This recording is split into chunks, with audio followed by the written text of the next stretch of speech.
დილამშვიდობისა ძვირფასო ტელემაყურებლებო, დღეს არის 1 ოქტომბერი, 4-შაბათი დღე და დილის 9-ნახევრიდან 11-ნახევრამდე სტუდიაში ვიმუშავებს მარიამ ჟავანაძე და სალომე სურმაინიძე. დიახ, ღირსეულად გავაცილეთ სექტემბრის თვე, გადავედით ოქტომბრის თვეში და ბუნებრივია შემოდგომის შუა ნაწილში ვართ.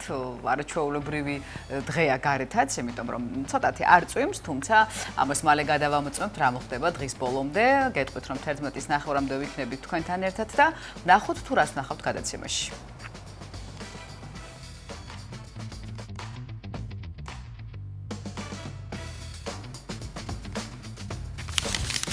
დღეს 1 ოქტომბერს დილის ტალღის ეთერიდან გაიგებთ რა ხდება ფინანსურ სამყაროში. გაგაცნობთ აქციების ფასებსა და კრიპტოვალუტების გაცვლით კურსს. საქართველოს კონტაქტური კარატეს ნაკრები ევროპის ჩემპიონი გახდა. დეტალებს სპორტულ რუბრიკაში ჯიჯისთან ერთად გავიგებთ.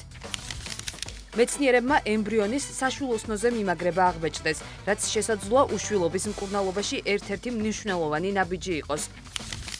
ცხოველთა უფლებადამცველმა ორგანიზაცია პეტამ ვოგის საერთაშორისო სარედაქციო ხელმძღვანელს ანა ვინტურს ლონდონის მოდის კვირეულის წინ ადამიანური თმისგან მოქსოვილი შარფი გაუგზავნა. დეტალებს ვებ-სიახლეებში გავიგებთ. გაგიზიარებთ ატმის ფენქეიქების უმარტივეს რეცეპტს რუბრიკაში შენი კერძი. გადაცემის მეორე ნაწილში გაიგეთ 1 ოქტომბრის ამინდის უტყუარი პროგნოზი. ქვიშაზე მომზადებული ყავა აჭარის გასტრონომიის ერთ-ერთი ნიშაა. საიდან მოდის ქვიშაზე მოდუღებული ყავის ისტორია და როგორ მზადდება ის? ჩვენს რეპორტაჟში ნახავთ. შემოდგომის მთავარი საზრუნავი მოსავლის დაბინავებაა. როგორ შევინახოთ ნობათი ისე რომ მთელი ზამთრის განმავლობაში არ გაფუჭდეს. სტუდიაში სპეციალისტთან ერთად დავბრუნდებით და მოსავლის დაბინავების პრაქტიკულ რჩევებს მოვისმენთ. არ გამოგრჩეთ დილის რადიო ტალღებითა და საინტერესო სტუმრებით. ვისაუბრებთ ბათუმის სახელმწიფო მუსიკალური ცენტრის კაპელის გალა კონცერტზე. საფრანგეთიდან ჩამოტანილი ხის 8 კილოგრამიანი ჩოგანი და ოლღაბებიას ნაქონი ჩემოდანი. მე-20 საუკუნის ზინგერის საკერავი მანქანა. ქოლგები ბებიასა და შვილიშვილისთვის. ნინო გაბუნიას წინაპრების მიერ დატოვებული ნივთები, რომელიც თავის თავზე საუბრობენ. მელანო ბალაძის რუბრიკაში სკივრი. გადაცემის მესამე ნაწილში საზოგადოება ქართულმა ლადო ასათიანის სახელობის პრემიის 2025 წლის გამარჯვებულები დაასახელა. სტუდიაში პრემიის ერთ-ერთ გამარჯვებულთან ერთად დავბრუნდებით და მის შემოქმედებაზე, წარმატებასა და მომავალ გეგმებზე ვისაუბრებთ.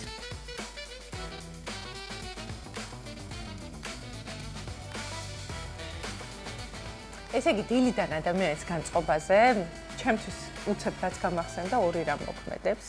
კომპლიმენტი პირველ რიგში, ძალიან ლამაზი ხარ. რეჟისორი გვეუბნება რომ ძალიან ლამაზები ვარ. არა, მე მეგონა იქამდე მიიღე კომპლიმენტი, სანამ სამსახურში იქამდე იყო კომპლიმენტი, რომ არ წვიმდა და იყო ნათელი დღე და კარგი ამინდი. ეს ბევრი ადამიანის განწყობაზე მოქმედებს, ასე რომ გარეთ უნალექო ამინდია, ეს ერთი წინა პირობა არის და თქვენ გვერდით ყოფებს საუცებლად უთხარით კომპლიმენტი, რომ ლამაზები არიან ქალბატონები, მამაკაცები არ აქვს მნიშვნელობა, ყველას ძალიან უხარია. როდესაც შეამჩნევთ, რომ ისინი არიან განსაკუთრებულები. ჯიჯი მაგიტო იცინი? კი, ჯიჯი მაგიტო იცინი, მალე შემოგვიერთება და აგვავსებს კომპლიმენტები, თუმცა მანამ გადავალო თვალი თუ შენარჩუნდება უნალექო ამინდი დღეს საქართველოს მასშტაბით.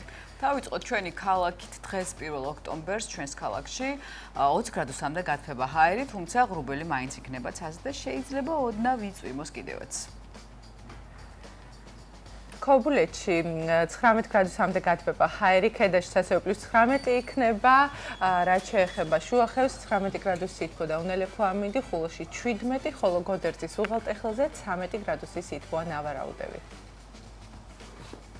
ოზურგეთში +21, ურეკში 20, ლანჩხუთში 21, ჩოხატაურში 20 გრადუსი, ბახმაროში +13 გრადუსი იქნება. დღეს 1 ოქტომბერს უნალექო ამინდია მოსალოდნელი ფოთში და მაქსიმალური ტემპერატურა 20 გრადუსს მიაღწევს. 22 გრადუსამდე გათბება ჰაერი ანაკლიაში, სოხუმში 21 და ზუგდიდშიც ასევე 21 გრადუსი სითბო. კოპიტნარსა და ქუთაისში +23 გრადუსი იქნება, რაც შეეხება საირმეში 17 გრადუსამდე გათბება ჰაერი. დღეს მესტიაში 16 გრადუსი იქნება როგორც მაქსიმალური ტემპერატურა, ბორჯომში 17, ბაკურიანში 13, ხოლო აბასთუმანში 17 გრადუსამდე გათბება ჰაერი.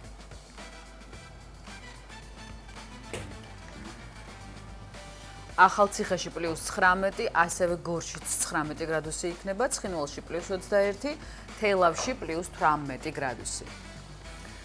და ბოლოს დედაქალაქი თბილისი დღეისთვის 21 გრადუსია როგორც მაქსიმალური ტემპერატურა, საკმაოდ მაღალია ჰაერის ტემპერატურა ოქტომბრისთვის და თბილის შემოდგომა გველოდება წინ. დეტალურად ამინდის პროგნოზის შესახებ რამდენიმე წუთში ჩვენი კოლეგა კობა ფარტენაძე შემოგვიერთდება და თავისი პოზიტივით აგვავსებს, არა მხოლოდ პროგნოზს გვეტყვის, როგორც ყოველთვის ლამაზი ხედებითაც გაგვანებიურებს, საინტერესოა სად იქნება, მანამ კი გადავავლოთ ეროვნული ბანკის დადგენილებას, თუ როგორია დღეისთვის ვალუტის კურსი და სხვა მონაცემები. ყველა ციფრს და მონაცემს გაგვაცნობს სალომე, ხო?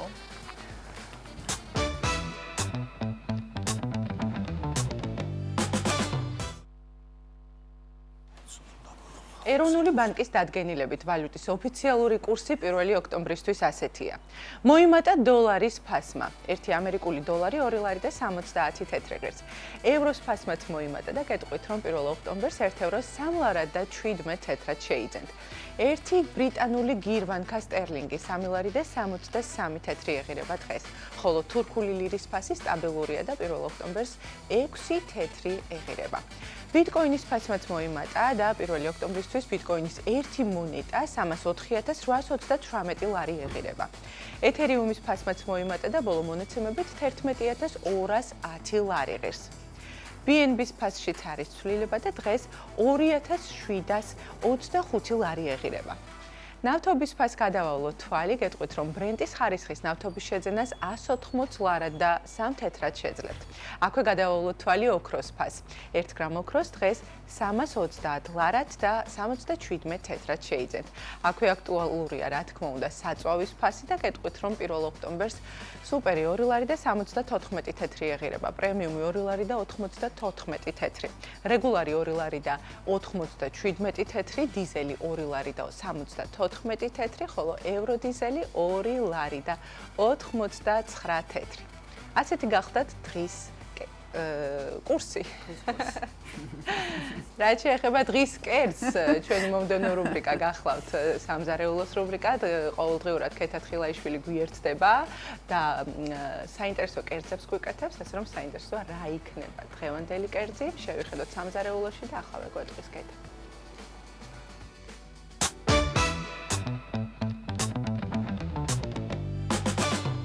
გამარჯობა, მე ვარ ქეთა თხილაიშვილი. დღეს მე ვიმზადებ უმრირეს ატმის ფენკეიქებს, ძალიან მარტივად მზადდება. დღევანდელი ჩვენი ფენკეიქებისთვის დაგჭირდება, რა თქმა უნდა, ატამი, რომელიც არის კარგად გარეცხილი, აქვს კანი, არ გამითლია. ასევე დაგჭირდება გამომხვიერებელი, შაქარი, 1 ცალი კვერცხი, თაფლი, იოგურტი, ბერძნული იოგურტი ოღონდ უცხიმო და სიტყვოს გარეშე და ასევე დაგჭირდება ფქვილი და ზეითუნის ზეთიც. პირველ რიგში გადავდოთ ცოტა ხანი ეს ჯამი აქით. გადმოვიღოთ ატამი და ჩვეულებრივად ატამი დავჭრათ. ოდნავ დავაქუცმაცოთ და გადავიტანოთ ბლენდერში.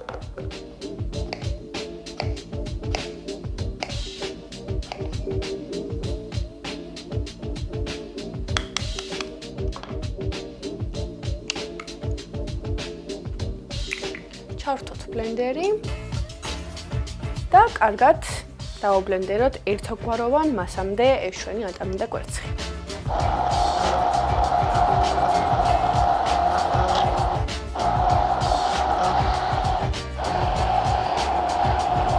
ერთად მივიღეთ ერთგვაროვანი მასა, არც თხელი და არც ძალიან სქელი. გადმოვიტანოთ ჯამი.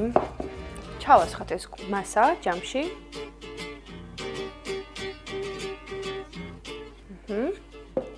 დავამატოთ გამომხვიერებელი 1 ჩაის კოვზი.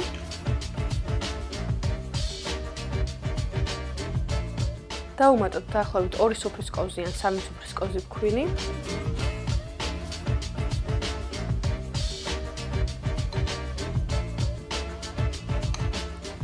ასევე ცოტა შაქარი სიტყვოსთვის. იოგურტი, ეს დაახლოებით 2 სუფრის კოვზი. ესეც ასე და ცოტა ზეითუნის ზეთი. ესეც არის.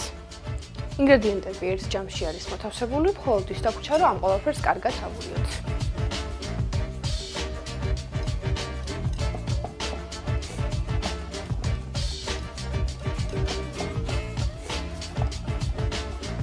ესეც ასე, ნახეთ როგორი მასა მივიღეთ. ოდნავ სქელია. ახლა შეგვიძლია გადავინაცვლოთ გასკურასთან, რომ გავაკეთოთ ჩვენი ფენქეიქები და შემდეგ გემრიელად დავაგებოთ.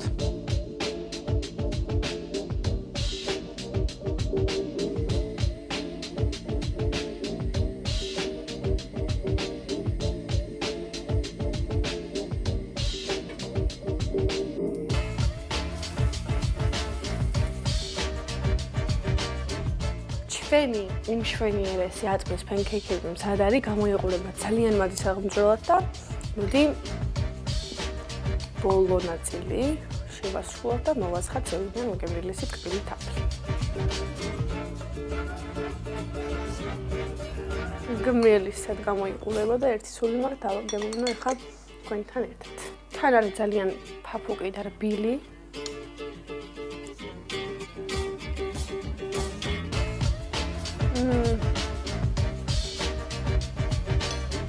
ძალიან გემრიელია და ეს აწმის გემო აქვს ძალიან კარგად ազდებთ რჩევას, რომ გაიმეოროთ სახლში ეს ესეთი და მივირთვათ გემრიელად ეს ჩვენი ფენქეიქები. მე კი მომინდა რომ რუკანი დაგემშვიდობებით კეთილი სურვილებით ნახვამდის.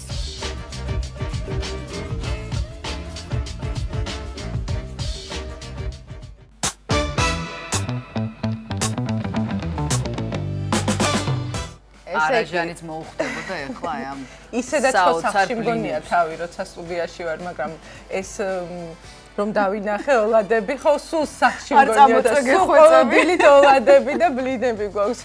ბავშვებს ძალიან უყვართ, ასე რომ ნამდვილად კარგი იდეა იმისათვის, რომ თქვენი საუზმე სწორედ ამ რეცეპტით მოამზადოთ თქვენი შვილებისთვის, მეუღლეებსაც მოეწონებათ და ბებოებსაც და ბაბუებსაც. ყველას უყვარს. თან რომ მოგართმევენ ცხელ-ცხელს და მურაბით და თან არაჟნით. მოკლედ, არ გავაგრძელოთ საჭმელზე საუბარი და საუზმეზე, თორემ ჯიჯის მოშივდება.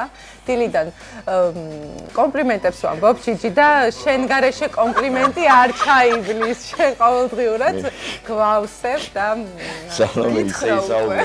ვერ გავიგონე ეს ჩემს მოშიებულებს გავართ. ისე ისაუბრე, ალადიკები არ ქვია მაგას. ოლადები ფუმფულა. საოცარი თემით მოხვედი ჯიჯი, დილამშვიდობისა, როგორ ხარ ახდება სპორტში. კომპლიმენტებზე საუბრობდით და ნამდვილად ამჭირდება რაღაცა ნამიოკები, ბრიკით, რაღაცა სულ ვამბობ და დღესაც ვიტყვი რომ გადასარევად გამოიყურებით დილიდან. კარგია რომ ესე მხნეთ ხართ და წარმატებულ დღეს გისურვებთ მოკლედ თქვენს და მაყურებელს. კი, საინტერესო თემით უნდა ვისაუბროთ. ჩვენ პარასკევს კერა და ოთხშაბათს ვისაუბრეთ იმის შესახებ, რომ ჩვენი ნაკრები კონტაქტურ კარატეში მიემგზავრებოდა უნგრეთში და შესაბამისად ისიც ვიწინასწარმეტყველეთ, რომ ძალიან მაგარი შედეგით დაბრუნდებოდნენ და მოკლედ ესეც მოხდა უფრო ვრცლად ამ და სხვა სიახლეებზე. დილის ტალღაში სპორტის დროა.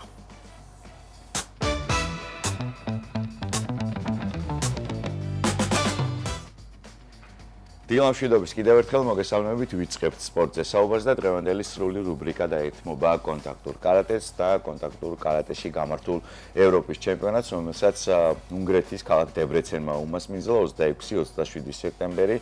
ქალაქი დებრეცენი შეიკრიბა ევროპის მასშტაბით საუკეთესო სპორტსმენები კონტაქტურ კარატეში და რა თქმა უნდა საქართველოს ნაკრებმა ისევ შეინარჩუნა ევროპის ჩემპიონის ტიტული და არაერთი ჩემპიონი ყავს, მოკლედ 7 ოქროს, 3 ვერცხლის, 3 ბრინჯაო. ამ შედეგით დაბრუნდა საქართველოში საქართველოს კონტაქტური კარატეს ნაკრები და ჩვენთან დღეს სტუმრად არიან, როგორც უკვე გითხარით, ოთხშაბათს ჩვენ მქონდა წინა გასულ ოთხშაბათს საუბარი იმის შესახებ, რომ როგორ ემზადებოდა ჩვენი ნაკრები, რა შედეგებს ველოდებოდა და ასე შემდეგ და ჩვენი სტუმარი იყო ლევან ცინცაძე და ისევ ჩვენთან არის ბატონ ლევანი, აჭარის კონტაქტური და სპორტული კარატეს ფედერაციის პრეზიდენტი და დათამ სხალაძე, უკვე ევროპის ორგზის ჩემპიონი. დილამშვიდობისა, მადლობა ლევან, მადლობა დათა, რომ ჩვენთან ერთად ხართ. გილოცავთ ძალიან მაგარ შედეგს. მოკლედ ჩვენ ვისაუბრეთ უკვე მაყურებელს უთხარი ოთხშაბათს, რომ აპირებდით დაცვას იმ შედეგის, რა შედეგიც დავაფიქსირეთ წინა ევროპის ჩემპიონატზე და გადაჭარბებით შეასრულეთ მოკლედ ეს გეგმა. გითხარით, ახლა ლევან თქვენი დავიწყოთ, როგორ ჩატარდა ევროპის ჩემპიონატი, ამიტომ კმაყოფილი ხარ შედეგით? რა თქმა უნდა ვიცი, ხარ კმაყოფილი, მაგრამ მაინც გითხრა ყველაფერი დეტალები გვაინტერესებს. მოგესალმებით, მადლობა მოწვევისთვის.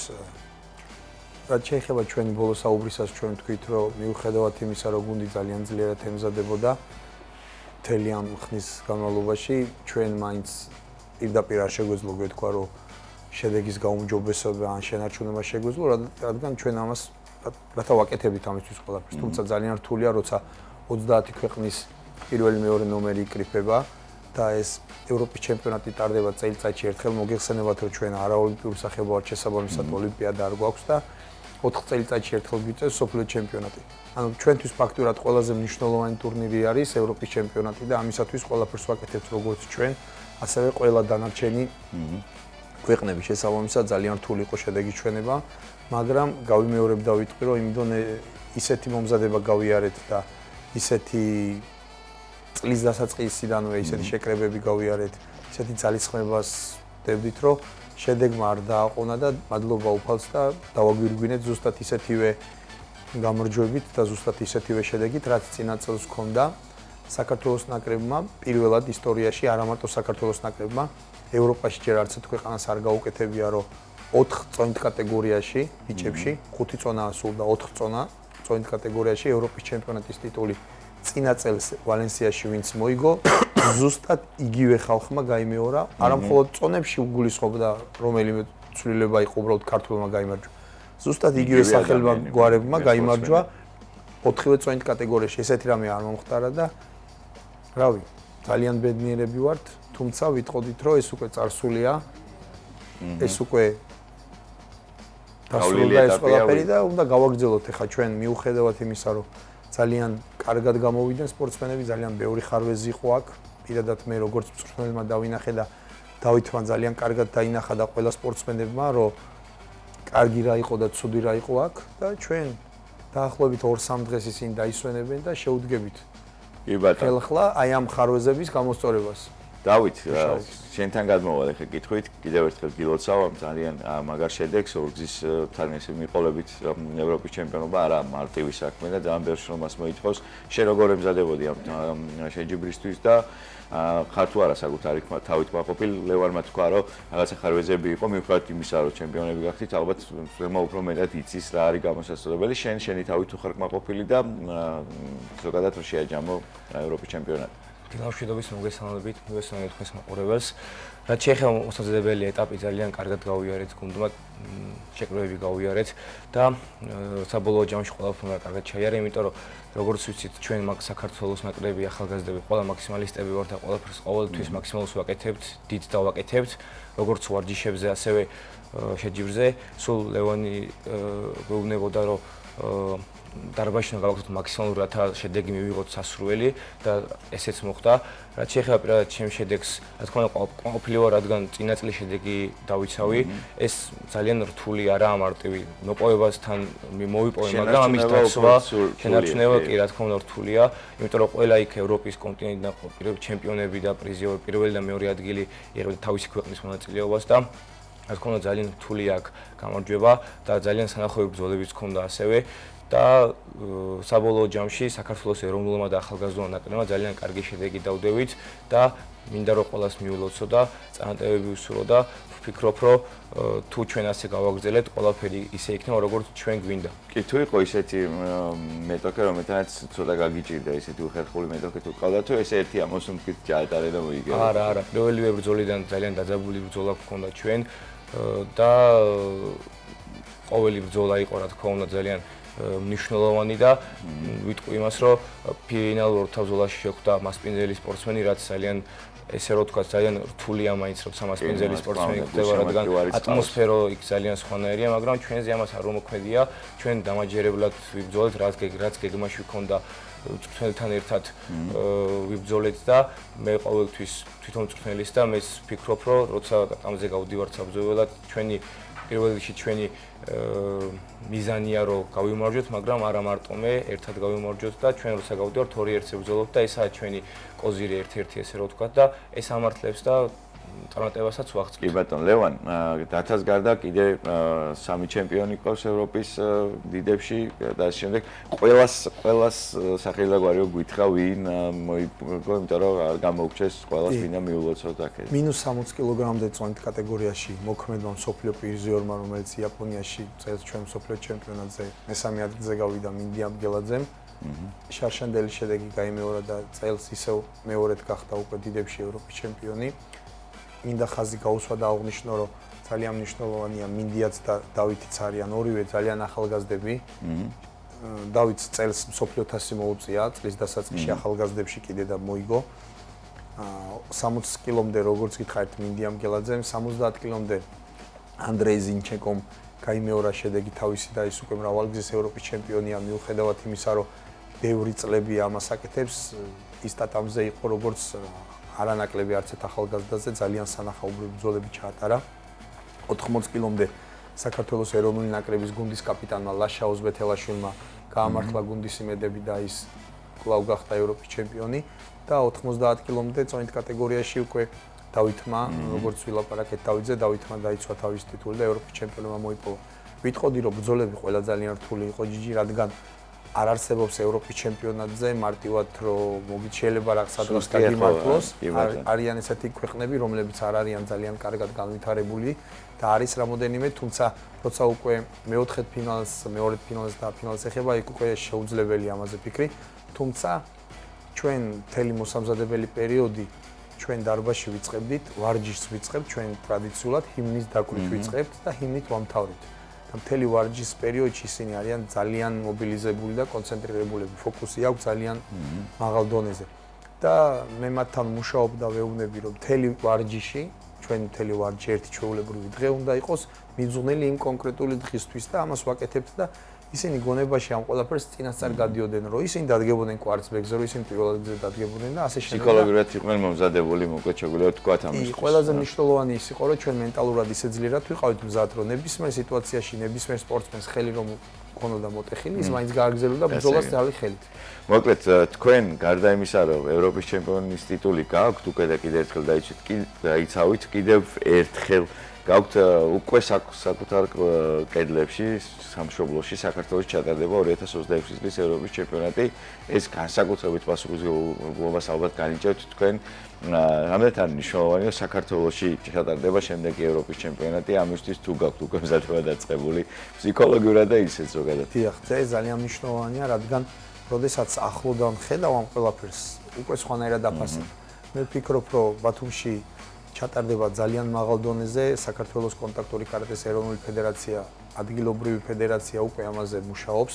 ჩვენ განაცხადი რამდენიმე წლის წინ გავაკეთეთ იმისათვის, რომ მოგვეპოვებინა ეს მარტივად არ ხდება და ყველამ კენჭი უყარა იმას, რომ თანხმობა მივიღეთ, რომ ჩვენთან ყოფილიყო ეს.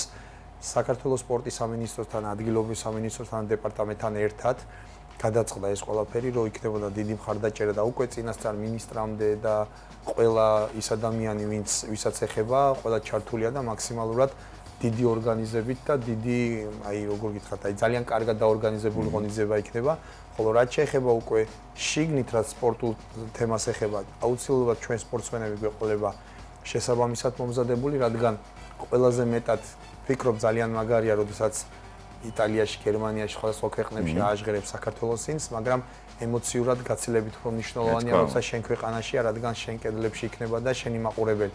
ვფიქრობ, დარბაზი აუცილებლად შეივსება, რადგან ჩვენ რაოდენობას, სპორტსმენების რაოდენობას არ უჩივით. შესაბამისად, ძალიან კარგად შევეცდებით თქვენთან ერთად, თქვენი დახმარებით, წინა საშეჯიბრო მოსამზადებელ ეტაპზე კარგი პროპაგანდა გაუწიოთ, აი აქ ვფიქრობ, ძალიან მნიშვნელოვანი იქნება სკოლების ჩართულობა, რადგან ბავშვები იყვნენ აი ამ ღონისძიებაზე მშობლებთან ერთად და ძალიან ბევრი ადამიანი დაიბადება იმ ღონისძიებაზე, დარწმუნებული ვარ, სადაც მას სურვილი გაუჩნდება, რომ უბრალოდ კარატეზე დაიწყონ ვარჯიში, აი ამ ესეთი დავითის და დავითისნაირი ახალგაზრდების წყალობით. უკვე აძლევენ მაგალითს ძალიან.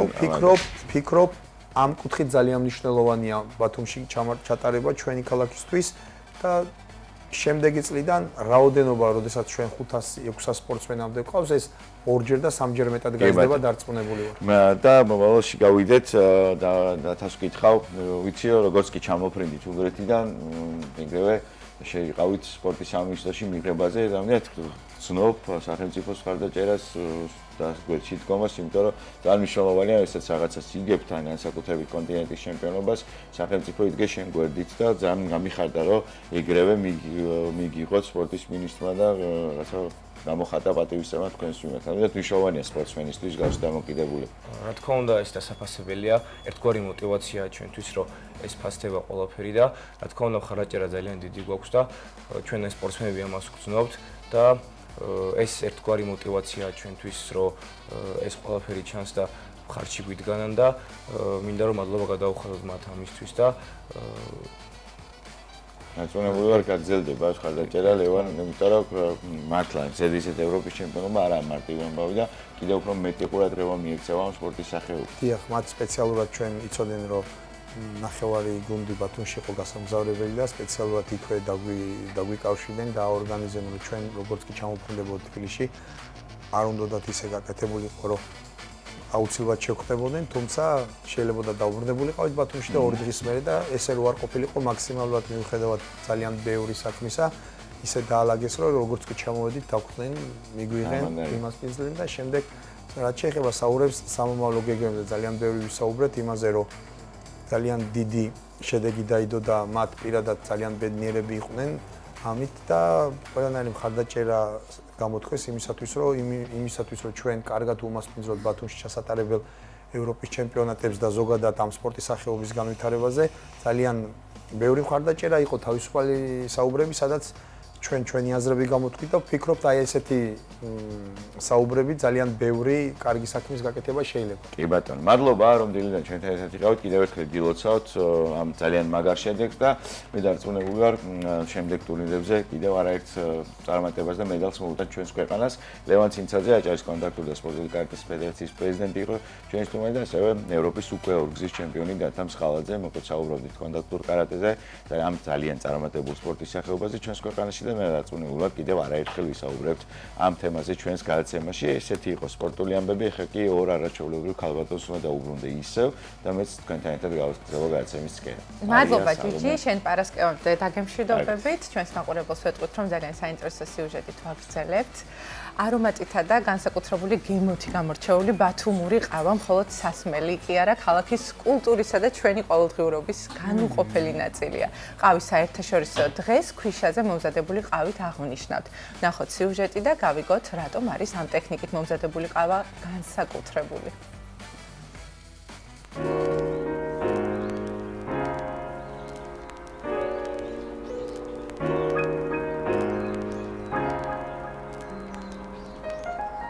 ქვიშაზე მომზადებული ყავის სპეციფიკის შესახებ ალბათ არაერთხელ გსმენიათ.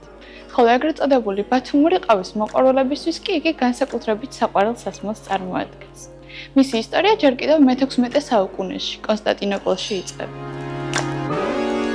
ის მოდის ახლო აღმოსავლეთიდან, უმეტესად მზადდებოდა ირანსა და თურქეთში. თავიდან როცა დაიწყეს ყავის მომზადება, ეძებდნენ სხვადასხვა ტექნიკებს, იყენებდნენ ნახშირსა და სხვადასხვა რაღაცებს. მაგრამ როცა გადავიდნენ ქვიშაზე უკვე, ქვიშა ინახავდა თავის ნამდვილ არომატს და სითბოს და ასე ვთქვათ, თერმოსტატად იქცა დაახლოებით. და ამ დროს უფრო გემრიელი და ნამდვილი ხდება ყავის არომატი. მომზადების პროცესში ასევე მნიშვნელოვანია თუ რა მეტალისგან შედგება ჯეზმე და უმეტესწილად და უფრო კარგი იქნება თუ ეს იქნება სპილენძი. იმიტომ რომ სპილენძში უფრო კარგად იხსნება ყავის გემო. ზოგადად ნამდვილი ყავის გემო თუ უნდა რომ ადამიანმა შეიგრძნოს, ის უნდა მიირთვეს შაქრის გარეშე, იმიტომ რომ ამ დროს უფრო ნამდვილი არომატები არის ხოლმე ყავის.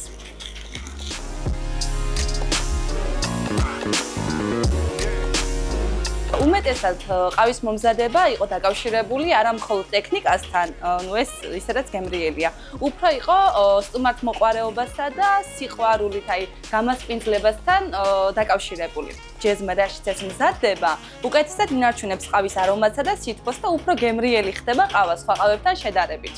ნამდვილ ყავას ზოგადად არ ჭირდება რამდენიმე წამოდუღება. თუ უნდა რომ ადამიანმა შეიგრძნოს ნამდვილი ყავის გემო, როგორც კი წამოდუღებას დაიწყებს, მაშინვე უნდა მიირთვას. დღეში დაახლოებით მიწევს 80-დან 100 ყავის მოდუღება.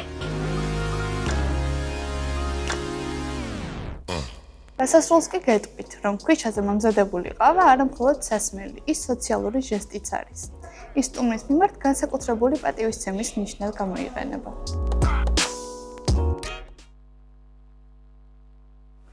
დიდი მადლობა მარიამ სარაჩვეულებრივი სიუჟეტისთვის და რეკომენდაციებისთვის თუ როგორ უნდა მივირთვათ ზოგადად და როგორ უნდა მოუხარშოთ ყავა, იმიტომ რომ ყავა არის როგორც უკვე აღვნიშნეთ ჩვენი ბათუმის ნაწილი. ამასობაში შესრულდა 9 საათი ჩვენს ქვეყანაში, რაც იმას ნიშნავს, რომ ჩვენს ეთერში საინფორმაციო გამოშვების დრო დგება და სულხან წულუკიძე შემოგვიერთდა დილამშვიდობის. დილამშვიდობის.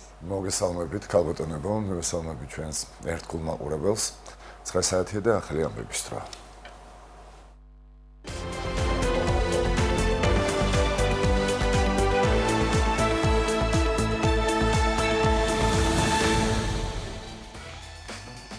პროკურატურის მიერ წარდგენილი მტკიცებულებების საფუძველზე სასამართლომ საქართველოს სახელმწიფო საზღვრის უკანონოდ გადაკვეთის და გადაკვეთაში დახმარების ფაქტზე ორ ბრალდებულს თავისუფლების აღკვეთა მიუსაჯა.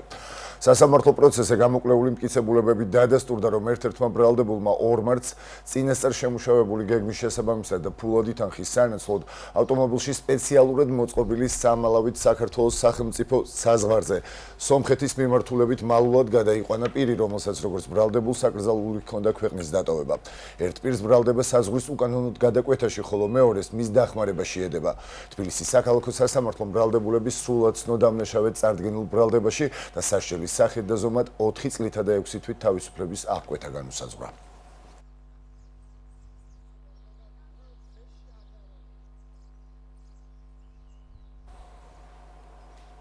საქართველოს პრემიერ-მინისტრმა ირაკლი კობახიძემ აქციის მონაწილეებს მიმართა და თქვა, რომ ყველამ უნდა შეიკავოს თავი ისეთი ქმედებებისგან, რომლებიც ითვალისწინებს კანონის მიერ მკაცრ პასუხს. ჩვენ არ გვჭირდება ახალი სინდისის მოძალადეები ციხეში, შესაბამისად ყველა კიდევ ერთხელ მინდა გავაფრთხილო, აღნიშნა პრემიერმა, როგორც მთავრობის მეთაურმა აღნიშნა, პაატა ბურჭულაძის მიერ დაანონსებული რევოლუცია ვერ იქნება წარმატებული.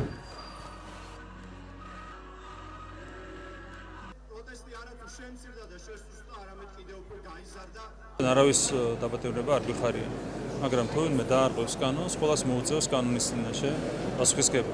ეს არის ჩვენი მეგობრული გაფრთხილება. ყველას წინაშე ჩვენ არ გვჭირდება ახალი სინდისის მოძალადეები ციხეში. შესაბამისად, ყველა კიდევ ერთხელ მინდა გავაფრთხილო, რომ თავი შეიგავონ ესეთი ქმედებებისგან, რომლებიც ითვალისწინებს კანონის მიერ მკაცრ პასუხს. ეს არის ჩვენი ძალიან მკაფიო გაფრთხილება.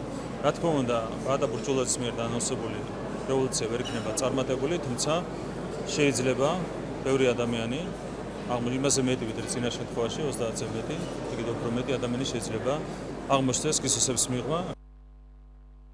საქართველოს პრემიერ-მინისტრი ოფიციალური ვიზიტით დანიის სამეფოში მიემგზავრება, სადაც მრგვალი მაგიდის ფორმატში გამართულ პანელურ დისკუსიებში მიიღებს მონაწილეობას. როგორც ირაკლი კობახიძემ აღნიშნა, თავის გამოსვლაში ქვეყნის შესახებ ისაუბრებს, განსაკუთრებით კი ეკონომიკურ საკითხებზე. მთავრობის მეთაურის განცხადებით, საუბარი იქნება ასევე ზოგად პოლიტიკურ საკითხებზე და ქვეყნის ეროვნულ ინტერესებზე. საშუალება რომ მონაწილეობა მიიღო ერთ-ერთ პანელში მრგვალი მაგიდის ფორმატში, სადაც ვისაუბრებ ჩვენს ქვეყანაზე განსაკუთრებით ეკონომიკურ საკითხებზე, იმიტომ რომ პანელი შინაარსი უკავშირდება სწორედ ეკონომიკურ საკითხებს და რა თქმა უნდა ამასთან ერთად გვექნება საუბარი ზოგად პოლიტიკურ საკითხებზე, საქართველოს როლზე ჩვენს რეგიონში, საქართველოს როლზე ევროპისთვის დაკავშირებადობის კუთხით, ეს იქნება ძირითადი გზავნილები, რომელსაც გაუზიარებ ჩვენს ევროპულ პარტნიორებს. თბილისის ანზა ვარდისფრად განათდა, რაც ძუძუს კიბოს შესახებ ცნობიერების ამაღლების საერთაშორისო თვეს უკავშირდება. ინიციატივა ეროვნულ სკრინინგ ცენტრს ეკუთვნის, რომელიც მიზანი ძუძუს კიბოს შესახებ ცნობადობის ამაღლებაა. აღსანიშნავია, რომ 40-დან 70 წლის ჩათვლით ქალებს შეუძლიათ ჩაიტარონ ძუძუს კიბოს უფასო გამოკვლევა, რომელიც სახელმწიფოს მიერ ფინანსდება. ეროვნული სკრინინგ ცენტრი უერთდება ძუძუს კიბოს შესახებ ცნობიერების ამაღლების საერთაშორისო კამპანიას და თბილისის სატელევიზიო ანძას ვარდისფრად ანათებს. გამოხატავს მხარდაჭერას პაციენტების მიმართ, მეორეს მხრივ ჩვენს მზადყოფნას, ეროვნული სკრინინგ ცენტრის მზადყოფნას მივაწოდოთ მოსახლეობას მაღალხარისხიანი სკრინინგული სერვისები. თბილისის საკრებულო რამდენიმე წელია ჩართულია საინფორმაციო კამპანიაში, მნიშვნელოვანია მოქალაქეებმა იცოდნენ, რომ ძუძუს კიბოს სკრინინგის პროგრამები სრულად ფინანსდება სახელმწიფოს მიერ და უფასოა მოქალაქეებისთვის. მნიშვნელოვანი ადრეული დიაგნოსტიკა და კამპანიის მიზანიც სწორედ ეს არის, რომ რაც შეიძლება მეტ ქალს ჰქონდეს ინფორმაცია სკრინინგ პროგრამების შესახებ. რუსებმა უკრაინის ქალაქ ხარკოვს 1 ოქტომბრის ღამეს ბალისტიკური რაკეტებითა და მართვადი საჰაერო ბომბებით შეუტიეს, რის შედეგადაც 6 ადამიანი დაშავდა, ინფორმაციას უკრაინული მედია აღწერებს. ხარკოვის მერის იგორ ტერეხოვის განცხადებით, სალტოვსკისა და კიევის რაიონებში მართვადი საჰაერო ბომბების დარტყმების შედეგად კერძო სახლები და ავტოფარეხები განადგურდა და ხანძარი გაჩნდა. ხანძარი ასევე გაჩნდა ქალაქის ერთ-ერთ ბაზარშიც. ამერიკის შეერთებული შტატების სამხედრო ლიდერებთან შეხვედრაზე პრეზიდენტ ტრამპის საათზე მეთხანს გაგრძელდა. დონალდ ტრამპმა შეხვედრა დაიწყო იმის აღნიშვნით, რომ ამაყობს ამერიკის შეერთებული შტატების შეიარაღებული ძალებითა და აღნიშნა, რომ ამერიკის შეერთებული შტატები ყველა ომში გამარჯვებულია. დონალდ ტრამპმა განაცხადა ისიც, რომ რუსეთ-უკრაინის ომი არ არის ყველაზე რთული მიმდინარე ომებს შორის. ამერიკის შეერთებული შტატების პრეზიდენტი მომდევნო რამდენიმე წლის განმავლობაში ამერიკის შეერთებული შტატების შეიარაღებული ძალების გაძლიერებაზე საუბრისას შეეხო ბირთვული პოტენციალის გაძლიერებასაც. მისი თქმით, დღეს ამერიკის შეერთებული შტატები კოსმოსური ძალების განვითარებით რუსეთზე და ჩინეთზე მაღლა დგას.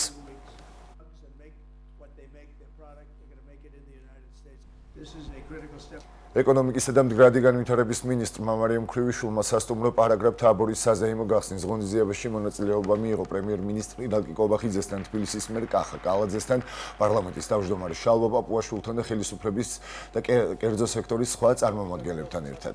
სიტყვით გამოსვლისას მარიამ ქრივიშვილმა ქვეყნის ეკონომიკის განვითარების პროცესში პროექტის მნიშვნელობაზე ისაუბრა. მარიამ ქრივიშვილის შეფასებით ახალი კომპლექსი ეპოქის სიმბოლო გახდება, როგორც საქართველოს გონივრული, მშვიდობიანი და განვითარებაზე ორიენტირებული პოლიტიკის გამოხატულება და ადგილი, რომელიც ღირსეულად წარადგენს ჩვენს ქვეყანას ჩამოსული სტუმრებისა და საერთაშორისო მოგზაურობის წინაშე.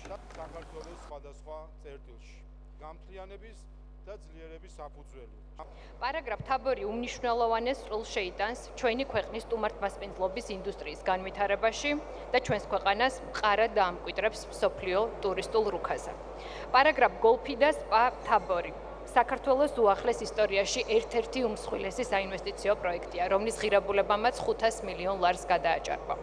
ამ ინვესტიციამ შექმნა ასობით ახალი სამუშაო ადგილი და გააჩინა სტაბილური დასაქმების კერა. ის მაღალი სტანდარტი, რომელიც პარაგრაფის კომპლექსის ოპერირებას ესაჭიროება ქვეყანაში მომსახურების ხარისხის გაუმჯობესებას და შრომის ბაზრის მიზნობრივ განვითარებასაც შეუწყობს ხელს. ბათუმის ილია ჭავჭავაძის სახელობის მუზეუმში ილია ჭავჭავაძის საგურამოს სახელმწიფო მუზეუმიდან ჩამოტანილი ექსპონატების გამოფენა გაიხსნა. წარმოდგენილია წერილების შესანახი მაგი და სამელნე, ილიას ნაქონი, ჯოხსკა, მიხეილ ჯოხი, ასევე გურამიშვილების საგვარეულო მუზარადი და სხვა ექსპონატები, რომელთა საშუალებითაც დამთვალიერებელ საშუალება აქვს უკეთ გაეცნოს ილია ჭავჭავაძის ცხოვრების მნიშვნელოვან მომენტებსა და მის მრავალმხრივ მოღვაწეობას. გამოფენა სამთვიანია და ორ მუზეუმს შორის თანამშრომლობის ფარგლებში იმართება. ღონისძიება ასევე მოიცავს ლექციათა ციკლს საუბრები ილიაზე, რომელიც ხვალდაზეგ მოსწავლეებსა და მასწავლებლებისთვის უნდა გაიმართოს. საუბარი კი შეეხება ილიას როლს ქართული სახელმწიფოებრიობის განათლებისა და სამოქალაქო თვითშეგნების ფორმირებაში.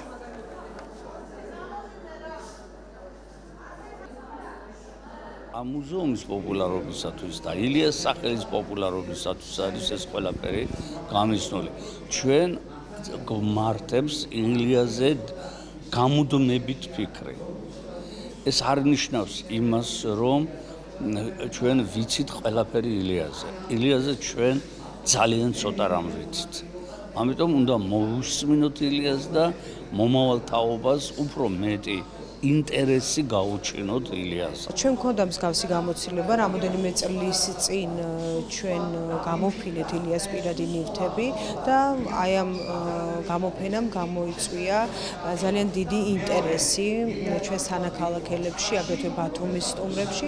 შესაბამისად ვფიქრობთ, რომ ეს გამოფენა და ის აქტივობები, რომელიც 3 თვის განმავლობაში იქნება დაგეგმილი ჩვენს მიერ, ჩვენს ქალაქში, კიდევ ერთხელ შეახსენებს საზოგადოებას თუ რაოდენ დიდი პიროვნება იყო ილია ჭავჭავაძე. ის არის ამოუწურავი ადამიანი. ასეთი იყო ახალი ამბები ამ დროისთვის. ამ და სხვა სიახლეებით კი პირდაპირ ეთერში 10 საათზე დავბრუნდებით, ასე რომ დაგვეულოდეთ დროებით. დიდი მადლობა სულხან, გემშვიდობებით დროებით. ჩვენ კი შეგახსენებთ, რომ დილის ტალღაა თქვენს ეთერში, თქვენს ტელეეკრანებზე. მარია და სალომე ვართ სტუდიაში და წინ საინტერესო გადაცემა გელოდება. თვალი გადავავლოთ თემებს თუ რას განვიხილავთ დღეს გადაცემაში.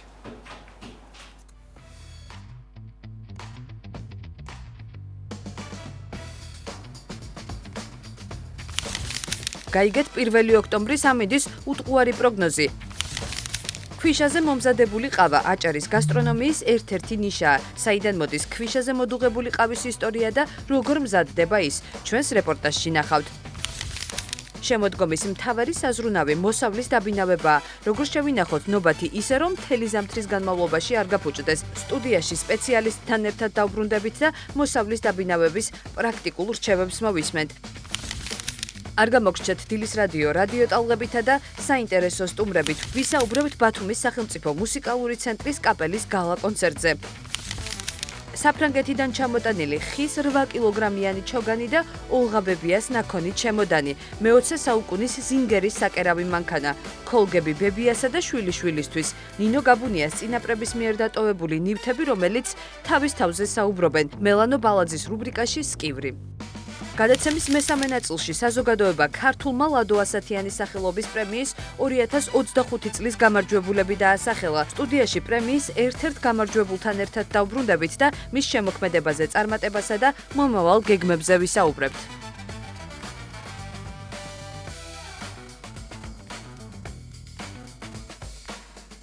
დიახ, დაგიბრუნდით, თქვენ უყურებთ დილის ტალღას, შეგახსენებთ, რომ 11-ის ნახევრამდე ვიქნებით თქვენთან ერთად სტუდიაში სალომე სურმანიძე და მარიამ ჟავანაძე ვმუშაობთ და რა თქმა უნდა ვაგრძელებთ გადაცემას. გადაცემის მეორე ნაწილია და ტრადიციულად უნდა ჩაგვერთოს კობა ფარტენაძე, ჩვენი განუმეორებელი ერთადერთი და ჩვენი დიდი ნუგეში.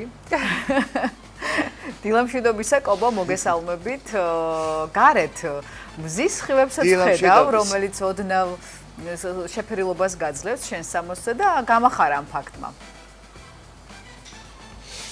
კი, 1 საათის წინ გაცილებით მეტად იყო მოღრუბლული ჩვენს ქალაქში პირველ რიგში.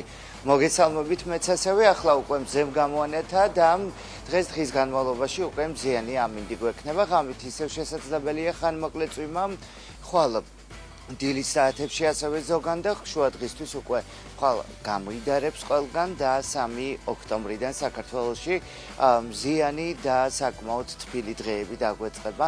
შესაძლებელია ვთქვათ, რომ ცხელიც, თუმცა ამ ყველაფერს დავაკონკრეტებ, მანამ კი გეტყვით, რომ დღეს უკვე მრავალჯერ აღნიშნეთ და გავიმეორებ, რომ 1 ოქტომბერია შემოდგომის მეორე თვის პირველი დღე და როგორც ყოველთვის თვის პირველ რიცხვში ჩვენ ტრადიციულად ვეცნობით გარემოს ეროვნული სააგენტოს მიერ მოწოდებულ ცნობას გრძელვადიანი ამინდის პროგნოზის შესახებ და ეს ეხება ეხლა რასაც გაგაცნობთ მიმდინარე თვის ოქტომბერს, რომელიც საქართველოში იქნება ნორმის ფარგლებში, ნალექების რაოდენობაც ნორმა იქნება, დასავლეთ საქართველოში 15-17, ხოლო აღმოსავლეთში 13-15 გრადუსი იქნება ჰაერის საშუალო ტემპერატურა. თვის ცალკეულ პერიოდში ღამის საათებში უფრო თვის ბოლოს შესაძლებელია ტემპერატურა დასავლეთშიც და აღმოსავლეთშიც 7-10 გრადუსამდე დაიწიოს და დღის განმავლობაში ცალკეულ დღეებში მაქსიმალური ტემპერატურა 30 გრადუსს მიაღწევს და ეს 30 გრადუსი დასავლეთ საქართველოში უკვე უახლოეს დღეებშივე იქნება 4 ოქტომბერს დასავლეთში 30 გრადუსამდე მოიმატებს ტემპერატურა, მათ შორის სანაპირო კურორტებზე და აღმოსავლეთში +25 გრადუსამდე. ამიტომ კვირდებოდით გუშინ, რომ ცხელი დღეები ისევ წინ იყო, საკმაოდ ცხელი მზიანი დღეებია მოსალოდნელი უკვე 3 ოქტომბრიდან ჩვენს ქვეყანაში და ვინც ვერ მოასწარით, შეგიძლიათ დასავლეთში გაირჯოთ კიდეც, ჯერ კიდევ მზის ულტრაისფერი ინდექსი არის მაღალი და როგორც უკვე გითხარით, ოქტომბერი საქართველოში იქნება ძირითადად კარგი და საკმაოდ თბილი დღეებით გამორჩეული. რაც ბოლო წლებში ნამდვილად გქონდა და მიმდინარე წელსაც ასე იქნება, ასე რომ გილოცავთ და გისურვებთ ამ ყველაზე ბარაქიან სეზონზე მაქსიმალურად ტკბობას ჩვენი სამყაროთი. რაც შეეხება უკვე დღევანდელი დღის ამინდის პროგნოზს, დღეს ბათუმში 20 გრადუსი იქნება მაქსიმალური ტემპერატურა, 19 გრადუსია მოსალოდნელი ქობულეთში, 19 გრადუსი იქნება ასევე ქედასა და შუახევში, ხოლო ხულოში 17 გრადუსი დაფიქსირდება. გოდერძის უღელტეხილზე 13 გრადუსი და ხანმოკლე წვიმა. ოზურგეთში 21 გრადუსი, ურეკში 20, ლანჩხუთში 21 და ჩოხატაურში პლუს 20 გრადუსია დღეს მოსალოდნელი.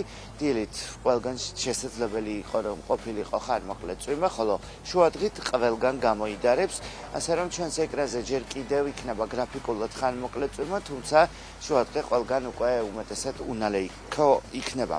ფოთრად შეეხება 20 გრადუსი, ბახმაროში 13 გრადუსი, ანეკლიაში 22, სოხუმში 21, ზუგდიდში ასევე 21 გრადუსი, კოპიტნარსა და ქუთაისში დღეს 23 გრადუსი დაფიქსირდება, საირმეში კი მაქსიმალური ტემპერატურა +17 გრადუსი იქნება, ოღონდ დღის განმავლობაშიც გაწვიმდება.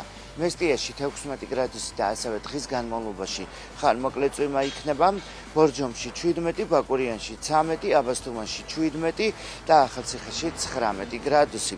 გორში ასევე 19 გრადუსი, 21 გრადუსი იქნება ცხინვალში, დედაქალაქში დღეს 19 გრადუსია მოსალოდნელი, უკაცრავად 21 და 18 გრადუსი იქნება თელავში. ვინც ამ წამს შემოგვიერთდა, კიდევ ერთხელ გაგემეორებთ, რომ ოქტომბერი საქართველოში იქნება ნორმის ფარგლებში, ბევრი თბილი დღით და ამავდროულად ყველაზე თბილი დღე უახლოეს პერიოდში, ანუ მიმდინარე კვირაში იქნება 4 ოქტომბერს, ყველაზე მაღალი ტემპერატურა საქართველოში სანაპირო კურორტებზე და დასავლეთის დაბლობზე იქნება +30 გრადუსი.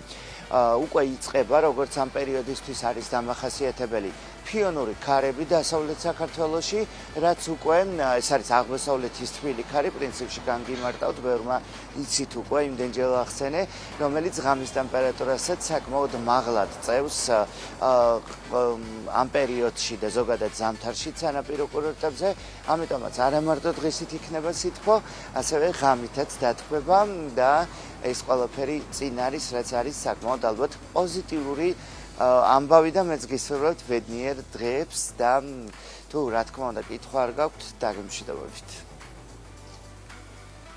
ძალიან დიდი მადლობა კობა, გემშვიდობებით, მაყურებელი ხვალ გიხილავს ისევ და მე ძალიან მახარებს ის ფაქტი, რომ ოქტომბერი იქნება თბილი. მადლობა და წარმატებული დღე გისურვეთ შენ, როკობას მოსმენას რადიოში შეძლებთ მთელი დღის განმავლობაში. ამის პროგნოზს უტყუარს გაგაცნობთ. შეგახსენებთ, რომ დღეს არის 1 ოქტომბერი, ვარდისფერ ფერში შემოსილები ვართ, ვარდისფერი ოქტომბერი აქვე აღნიშნოთ და მოკლედ ვაგრძელებთ. ასევე არის ის თვე, როდესაც, რა ვიცი, ყველა დიასახლის და ზოგადად ოჯახის წევრები ფიქრობენ იმაზე, თუ როგორ დააბინაონ მოსავალი. ნამდვილად დიასახლისებისთვის საინტერესო თემა იქნება და მათთვის, ვისაც უყვარს ჯანსაღი პროდუქტი და ჯანსაღად ყვება. აი დედაჩემიც ახლა სოფელშია წასული იმისთვის, რომ გააკეთოს რაღაცა რიგი კონსერვები.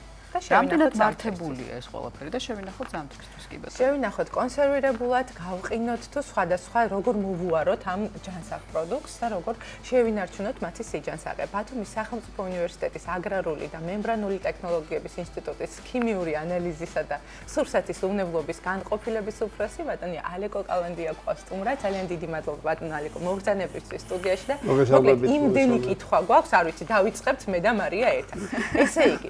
არა, პირველი უკვე შეკითხვა უკვე დაუსვით კადრებს მიღმა, რომ რამდენად ხშირად მირთმევთ დაკონსერვებულ საკვებს თქო და იშვიათად. იშვიათად. რატომ? ხოლო კიტრის წვლილი უფრო. რატომ? სეზონური საკვები გაცნობთ უფრო საინტერესოა და გაცნობთ უფრო სასარგებლო არის. მე ვარ მხრივ დღეს ბაზარი გაჯერებული არის ნედლი საკვები და ასე რომ ამის საშუალება გვაქვს რომ ყოველდღიურად მივიწვათ. თუმცა არსებობს ზიანი, რომელიც შეიძლება მივიღოთ ამ კონსერვირებული საკვების მიღების დროს და ამაზეც რატომ არ იღებს? ხო, რატომ არ იღებს? ზიანი ნებისმიერი საკვები შეიძლება მივიღოთ, ამიტომ არსებობს ასეთი ცნება, უვნებლობა. არის უხარისხო და არის უნებელი. უნებელი ნიშნავს, რომ არ უნდა გავნათ. უხარისხო შეიძლება იყოს უგემური, შეიძლება იყოს რაღაც სტანდარტებში არ ჯდებოდეს, მაგრამ თავარია იყოს უნებელი. ნუ თუ მაინც გვინდა რომ გავაკეთოთ კონსერვი და შევინახოთ ის საკვები, რომელიც ზამთარში შეგვიძლია მივირთვათ, როგორ უნდა დავიცვათ ის პირობები, რომ იყოს ჯანსაღი. განსაკუთრებით საშიში არის პროდუქტები, რომელსაც აქვს დაბალი მჟავიანობა. ტყემლით მოწამლული ადამიანი თითქმის არ არსებობს. იმიტომ ტყემალში არის მაღალი pH-ი, ეს ნიშნავს, რომ მასში არის ბევრი ორგანული მჟავა, რომელიც ცვლის გარემოს. ახლა გამოდიან მიკროორგანიზმებს უჭირს მასში განვითარება, მაგრამ თუ არის ნეიტრალურთან ახლოს pH-ი, ეს არის წყალბადიონების კონცენტრაცია. რო არ გადავღალოთ მაყურებელი, გემოზე იგრძნობთ, როდესაც მჟავი არის, ესე იგი pH-ი არის ციფრობრივად დაბალი, მაგრამ ნიშნავს ეს, რომ ჯავა გარემოა. ამ დროს მიკროორგანიზმები ვერ ვითარდებიან, მაგრამ თქვენ ახსენებდით პომიდორს, ბადრიჯანს. აქ pH-ი არის ნეიტრალთან ახლოს. აქ იოლად შეიძლება განვითარდეს მიკროორგანიზმები. და რაც ყველაზე ცუდი არის, მათი ქმედების პროდუქტი არის ჩვენთვის საშიში. ანუ ბოტულიზმი ეს არის ბოტოქსი იცით რომ ყველა ასეთი ახლოს ვიცნობ ამ პრეპარატს. მაგრამ ეს არის დოზირებული რაოდენობით, მაგრამ კონსერვში შეიძლება ეს აღმოჩნდეს. ეს ბოტულიზმის ბაქტერიების მიერ წარმოებული ეს თან ბატონო ალეკო შეიძლება ისე აღმოჩნდეს რომ თქვათ ვერ შევამჩნიოთ ხო ამ შუშის არა შევჩეველი ნამდვილად არ არის შევჩეველი ნამდვილად არ არის როგორც კი კონსერვი წამობერილი არის ჯობი არ ეთამაშოთ ბედს და არავითარ შემთხვევაში არ უნდა ეგრევე მეორე მომენტი არის არც ერთი კონსერვი არ უნდა მიირთვათ ასეთი კონსერვი სადაც ჯავიანობა არის მაღალი ანუ ნეიტრალთან ახლოს არის არ უნდა მიირთვათ გაცხელების გარეშე გაცხელებად 15 წუთით ეს არის აბსოლუტურად არ შემიძლია აკითხოთ სოკოზე, ძალიან ბევრი აკეთებს სოკოს კონსერვს, ინახავს ამ თრისთვის და ერთ-ერთი ყველაზე საშიშია. როგორ მივხვდეთ? სოკო თავისთავად არის საშიში, სოკოს საშიშროება გამომდინარე იქიდან, რომ ბევრი ვერ ერკვევა რომელი სოკო არის, იმიტომ რომ ძალიან ხშირად საკვების სოკო და შხამიანი სოკო ერთმანეთს გავს, გააჩენ კონცენტრაციას. თუ ბევრი მოხდა შხამიანი სოკო ამ შემთხვევაში არანაირი შენახვის წესი ვერ გიშველით, იმიტომ რომ თავისთავად ნედლი სოკოც არის შხამი და შესაძლოა. აი დაკონსერვება რამდენად მართებულია სოკოსი და მისი მერე ხან რაღაც პერიოდისგან 3-4 თვის შემდეგ მირთმევს. ნახეთ რა, ჩვეულებრივ უკეთესია ვთქვათ. არა, ნახეთ რა, ტყის სოკოსი ნახავენ ჩვეულებრივ. ტყის სოკო ყველა ახლა შამპინიონები ყველა დღე ყიდება, ჩვეულებრივ ამბავი არის, ეს სარდაფში გამოყავთ და სხვა გემოა და სხვა არომატი არის, მაგრამ ტყის სოკოს თავისებური თუმცა იქაც არის ძალიან დიდი საშიშროება. სოკო იდეაში არის შემგროვებელი ყველა იმ ცუდისა რა ტყეში არის. მაგრამ აქვე ხშირად როდესაც ამას ვამბობდი რომ არ არის საშიში, თქვა ფიცხოვაჩი მსვეუნებოდი არ არის საშიში ახლა ამ სოკოს რო აკონსერვებთ და არაო, იმიტომ რომ ეს არის ხის სოკო. ხის სოკო განსხვავდება მიწაზე მოსული სოკოსგან და ნაკლებად საფრთხეშემცვლელი. ნახეთ რა, თავისთავად ნედლი სოკო არის შემგროვებელი, რაც ტყეში არის ცუდი ყველაფერსა. ანუ სორბირებს. თუ ტყეში ეკოლოგიური მდგომარეობა არის ცუდი, ამ შემთხვევაში ის შეაგროვებს და ცუდი იქნება. მაგრამ თუ თქვენ კონსერვს ამზადებთ, ამ დროს მნიშვნელობა აქვს იმას კონსერვს როგორ მოამზადებთ. ახაც ძალიან საშიში არის. თუ თქვენ კონსერვს მოამზადებთ ისე რომ შავას არ დაამატებთ, ძმარს არ დაამატებთ, ლიმონშავას არ დაამატებთ, ლიმონჩარს ჩაწუროთ, ამ შემთხვევაში დიდი საშიშროება გაქვთ იმისა, რომ ბოტულიზმის ბაქტერიები შეინარჩუნონ. ის ხომ მიწასთან კავშირში არის, ბოტულიზმი მოდის მიწისგან. ხე ნებისმიერ შემთხვევაში მიწასთან კი ჩამოხიკა ეს ხიდან, მაგრამ დაუვარდა შემთხვევით, არა, კარგად არ გარეცხა ფორებში ჩარჩა. რატოა მარწყვი ყველაზე საშიში ხილი? ხილი იმიტომ ფორევანი არის. ძალიან ბევრი ფორეა და მიწასთან ახლოს არის.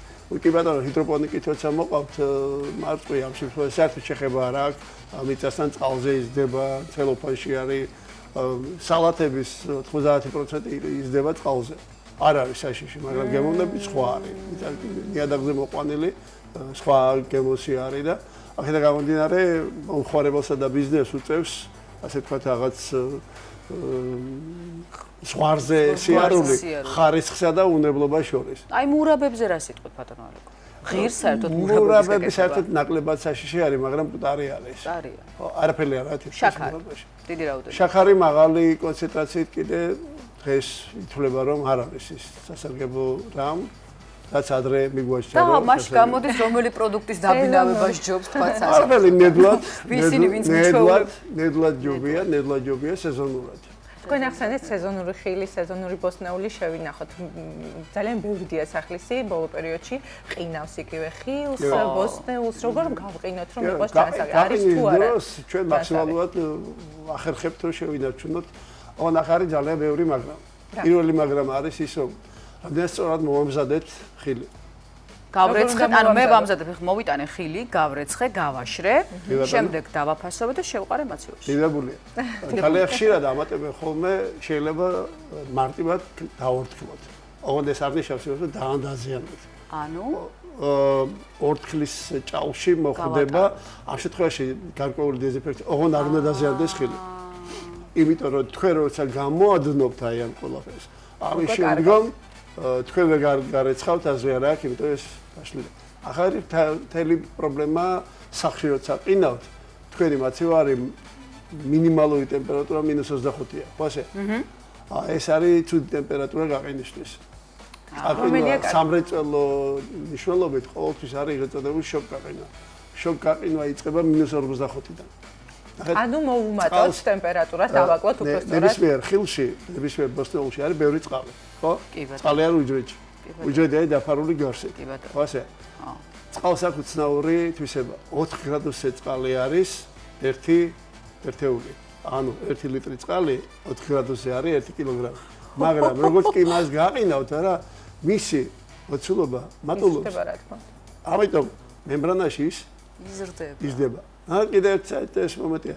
თუ ნელ-ნელა ყინავთ, უფრო დიდი ყინული წარმოიქმნება. თუ სწრაფად ყინავთ, ყინული არ დიდდება, პატარა ყინული. თანამედროვე მაცივრებს უფრო აქვს ეს -25-ზე მეტი ნაკლებად არის, ხო, როდესაც ხილის გამოიღებ და ამიტომ იკლებს ზომაში. ხანდახან ხილი იკლებს ზომაში, როცა ხო, გამოგაქვს და როცა არა, გავღობის მერე იკლებს, იმიტომ ფორმა იყაიზუსად ესეთი მომენტი არის, იკარგება ფორმა. ანუ უმჯობესია უფრო დაბალ ტემპერატურაზე, უფრო შეიძლება დაბალ. უბრალოდ საყინულე. ასეთი სამრეწველო ქვია უკვე, როდესაც -25-ზე დაბალი არის, უკვე სამრეწველო იშვიათად არის სახში. აი თქვათ არის კომპანიები, ვინც ნამცხრობს რაღაცებს აწარმოებენ და ყინავენ, არა, იმათ აქვს ესეთი რაღაცა. ანუ გაყინული ანუ რაც უფრო სწრაფად გაყინავთ, მით უფრო კარგი შედეგს მიიღებთ, იმიტომ რომ ამ შემთხვევაში ყინულის ზომები აღარ არის დიდი და უჯრედი არ ზიანდება. უჯრედი არ ზიანდება შესაბამისად გამოყინვის დროს, ასეთ დეპრესიას ქვია, აი ამის შემდგომ მიღებული პროდუქტი არ დაკარგავს თავის ფორმას. და რა თქმა უნდა, ამ ყველაფერს აქვს თავისი ვადა, ბუნებრივია, ხო? ნახეთ, გაყინული პროდუქტები შეიძლება 2 წელიც კი ინახებოდეს, ოღონდ ერთი პირობით, რომ მაცივარი არ უნდა გაითიშოს, მუდმივად იყოს შენარჩუნებული. მეორე მხრივ, ყოველთვის არის მიზანი შენარჩუნებული იქნას დაახლოებით 9 თვე. თუ მე ახალი სეზონი მოდის და ბუნებრივია ეს უნდა შეიცვალოს. აზრი ეკარგება, მაცივარი ეს არის, რა ქვია, ძვირი მომსახურების, რომ რაზრია შეინახოთ ის. თუმცა გარდა საყინულესა ძალიან ბევრ პროდუქტს ვინახავთ ჩვეულებრივ სამაცივრო სივრცეში და რაღაც ისეთი რაც დიასახლისებს გამოგრჩება ხოლმე ყურადღების მიღმა რჩება, რა არ უნდა გავაკეთოთ, რა არის გვერდით არ უნდა დავდოთ, როგორ არ უნდა მოვათავსოთ მაცივარში, რომ არ გახდეს საფრთხის შემცველი საკვები. პროდუქტები არის მაცივარში დროებითი შენახვის, ასე დაახლოებით 1 კვირის შენახვა. ამ შემთხვევაში მნიშვნელოვანი არის ესეთი რაღაცა, ხილს არასოდეს არ რეცხავენ და ესე არ ინახავენ. თუ გარეცხეთ და იგივე ბოსტნეული თუ გარეცხეთ და მე შეინახეთ, ის შენახვის ხარჯლობა გაცილებით ნაკლები არის, იმიტომ ამ დროს თქვენ გარეთ დამცავებას მოაცილებთ. ნახეთ, მაცივარში არის ერთი საინტერესო მომენტი. ცხიმიანი საკვები ყოველთვის იღებს იმ არომატს, რაც გარშემო მოაქვს. ანუ კარგს დატოვებთ თავღიას, დახვდებათ ნივილისუნი, ყველაფერს შთანთქავს აბსოლუტურად. იგივე არის ხორცთან მიმართებაში, თევზი თვითონ შექმნის აი ამ არასასიამოვნო არომატს. ახალი მაცივრები არის უზრუნველყოფილი, თქვა, რაღაც სექციები არის, მაგრამ გარანტია არასოდეს არ იქნება ასე. მიმართავენ კიდევ აკუმ შეფუთვას, ამ შემთხვევაში შესაძლებელი არის, რომ თქვა ეს სუნები და არომატები არ გადავიდეს ერთმანეთში, მაგრამ უნდა შეინარჩუნოთ ტემპერატურა. იქ რო არის რამდენიმე რეჟიმი 8 გრადუსზე თუ მუშაობს, ამ შემთხვევაში თქვენ დენის ეკონომიას აკეთებთ, მაგრამ პროდუქტების ეკონომია არ გექნება. 4-ის ქვეშ თუ ჩადიხართ, ამ შემთხვევაში შეიძლება გაგეყინოთ რაღაცა პროდუქტი და ამითი დააზიანოთ ეს პროდუქტი. ამიტომაც დაუსრულებლად შეიძლება თქვენთან საუბარი ამოუწურავია ეს დიდი მეცნიერება ასე გამოდის. სამწუხაროდ არ გვაძლევს საერთოდ ფიზიკა ყველაფერში უნდა ერთო. ყველაფერში უნდა ერთო. მადლობა. საინტერესო იყო, მადლობა ძალიან. ალეკო გალანდია გახდა ჩვენი სტუმარი, არაერთხელ მოგიწვევთ კიდევ. მადლობა უღრმესი ჩვენთან სტუმრობისთვის. სასწრაფო წესით. მადლობა უღრმესი. სასწრაფო წესით გადავდივართ რადიოზე.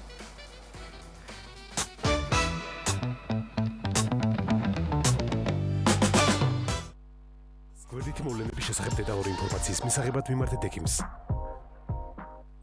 რეკლამა რადიო აჭარის ეთერში 27 43 82. ერთხელ მოძებნა. და გააჩერე. ბათუმი FM 104.5.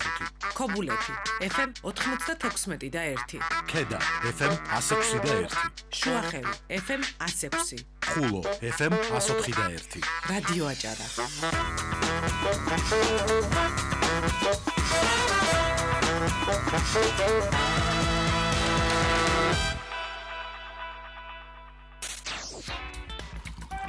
დილის რადიო სტუმარი. საინტერესო შეხვედრები, საინტერესო თემებზე.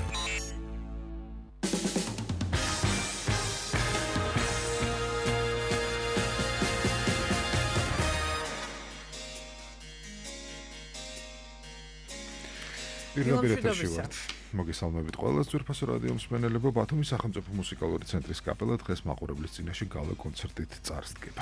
კონცერტი ბათუმის დრამატულ თეატრში 19 საათზე დაიწყება. დღევანდელი კონცერტის მნიშვნელობაზე და საკონცერტო პროგრამაზე ვისაუბრებთ ახლა დილის რადიო სტუმართან ერთად. ბათუმის სახელმწიფო მუსიკალური ცენტრის კაპელის მთავარი ქორმაისტერი მოვიწვია დღეს სტუდიაში. გამარჯობა. ქეთევან მანდილოვსკის სტუმარი, მოგესალმებით ქაბატონ ქეთევან. დილავშიდობისა ძალიან მიყვარხართ, მიყვარს თქვენი სტუდია, აი ძალიან რაღაც έτσι სუფევს აქვს ძალიან სიმშვიდე და აი შვიდად ვილაპარაკებ, ხო ის რა არა შვიდი მე. ხო, დღევანდელ ეს მღელვარებას თუ დავამშვიდებთ დილიდან, ესე იგი დიდი მისია გვექნება. შეგეცოდეთ ხო? მოკლედ მართლა დიდი დღე გვაქვს დღეს რამდენადაც დღევანდელი კონცერტის არის იმდენად მრავალფეროვანი შემსრულებლების თვალსაზრისით და პროგრამის თუ ჩავწვით იმას რომ პროგრამა ძალიან მრავალფეროვანია აი ამ მხრივ არის ძალიან ესეთი მასშტაბური და ძალიან საინტერესო და შეხება გვაქვს რამოდენიმე სეგმენტთან, სხვადასხვა სოლისტებთან, ბენდთან, კონცერტმეისტერთან, სცენასთან, სცენის ბიჭებთან, გამხმოვანებელთან და რა ვიცი, მოკეთ ისეთი საღამო მქონდა წუხა საგიჟეთი, მაგრამ დიდი იმედი მაქვს, რომ ყველაფერი წავა კარგად. პირველ რიგში მინდა თუ მისმე ჩემი საყვარელი ბათუმელები და ჩვენი საყვარელი მსმენელი ხედავს კიდეც. არა მარტო გისმენს. მინდა ვთქვა რომ ძალიან ბევრს ჩემს მეგობარს ეწყინა რომ არ მოხდა დღეს ყველა ვერ მოხდება კონცერტზე იმდენად რამდენადაც ეს დარბაზი მოგეხსენებათ არის მცირე რიცხოვანი ადგილებით და ეს რო ყოფილიყო მუსიკალურ ცენტრში ჩვენ და ბენზეში, რა თქმა უნდა, ყველა შეძლებდა მოსვლას, ვისაც უყვარს მუსიკა.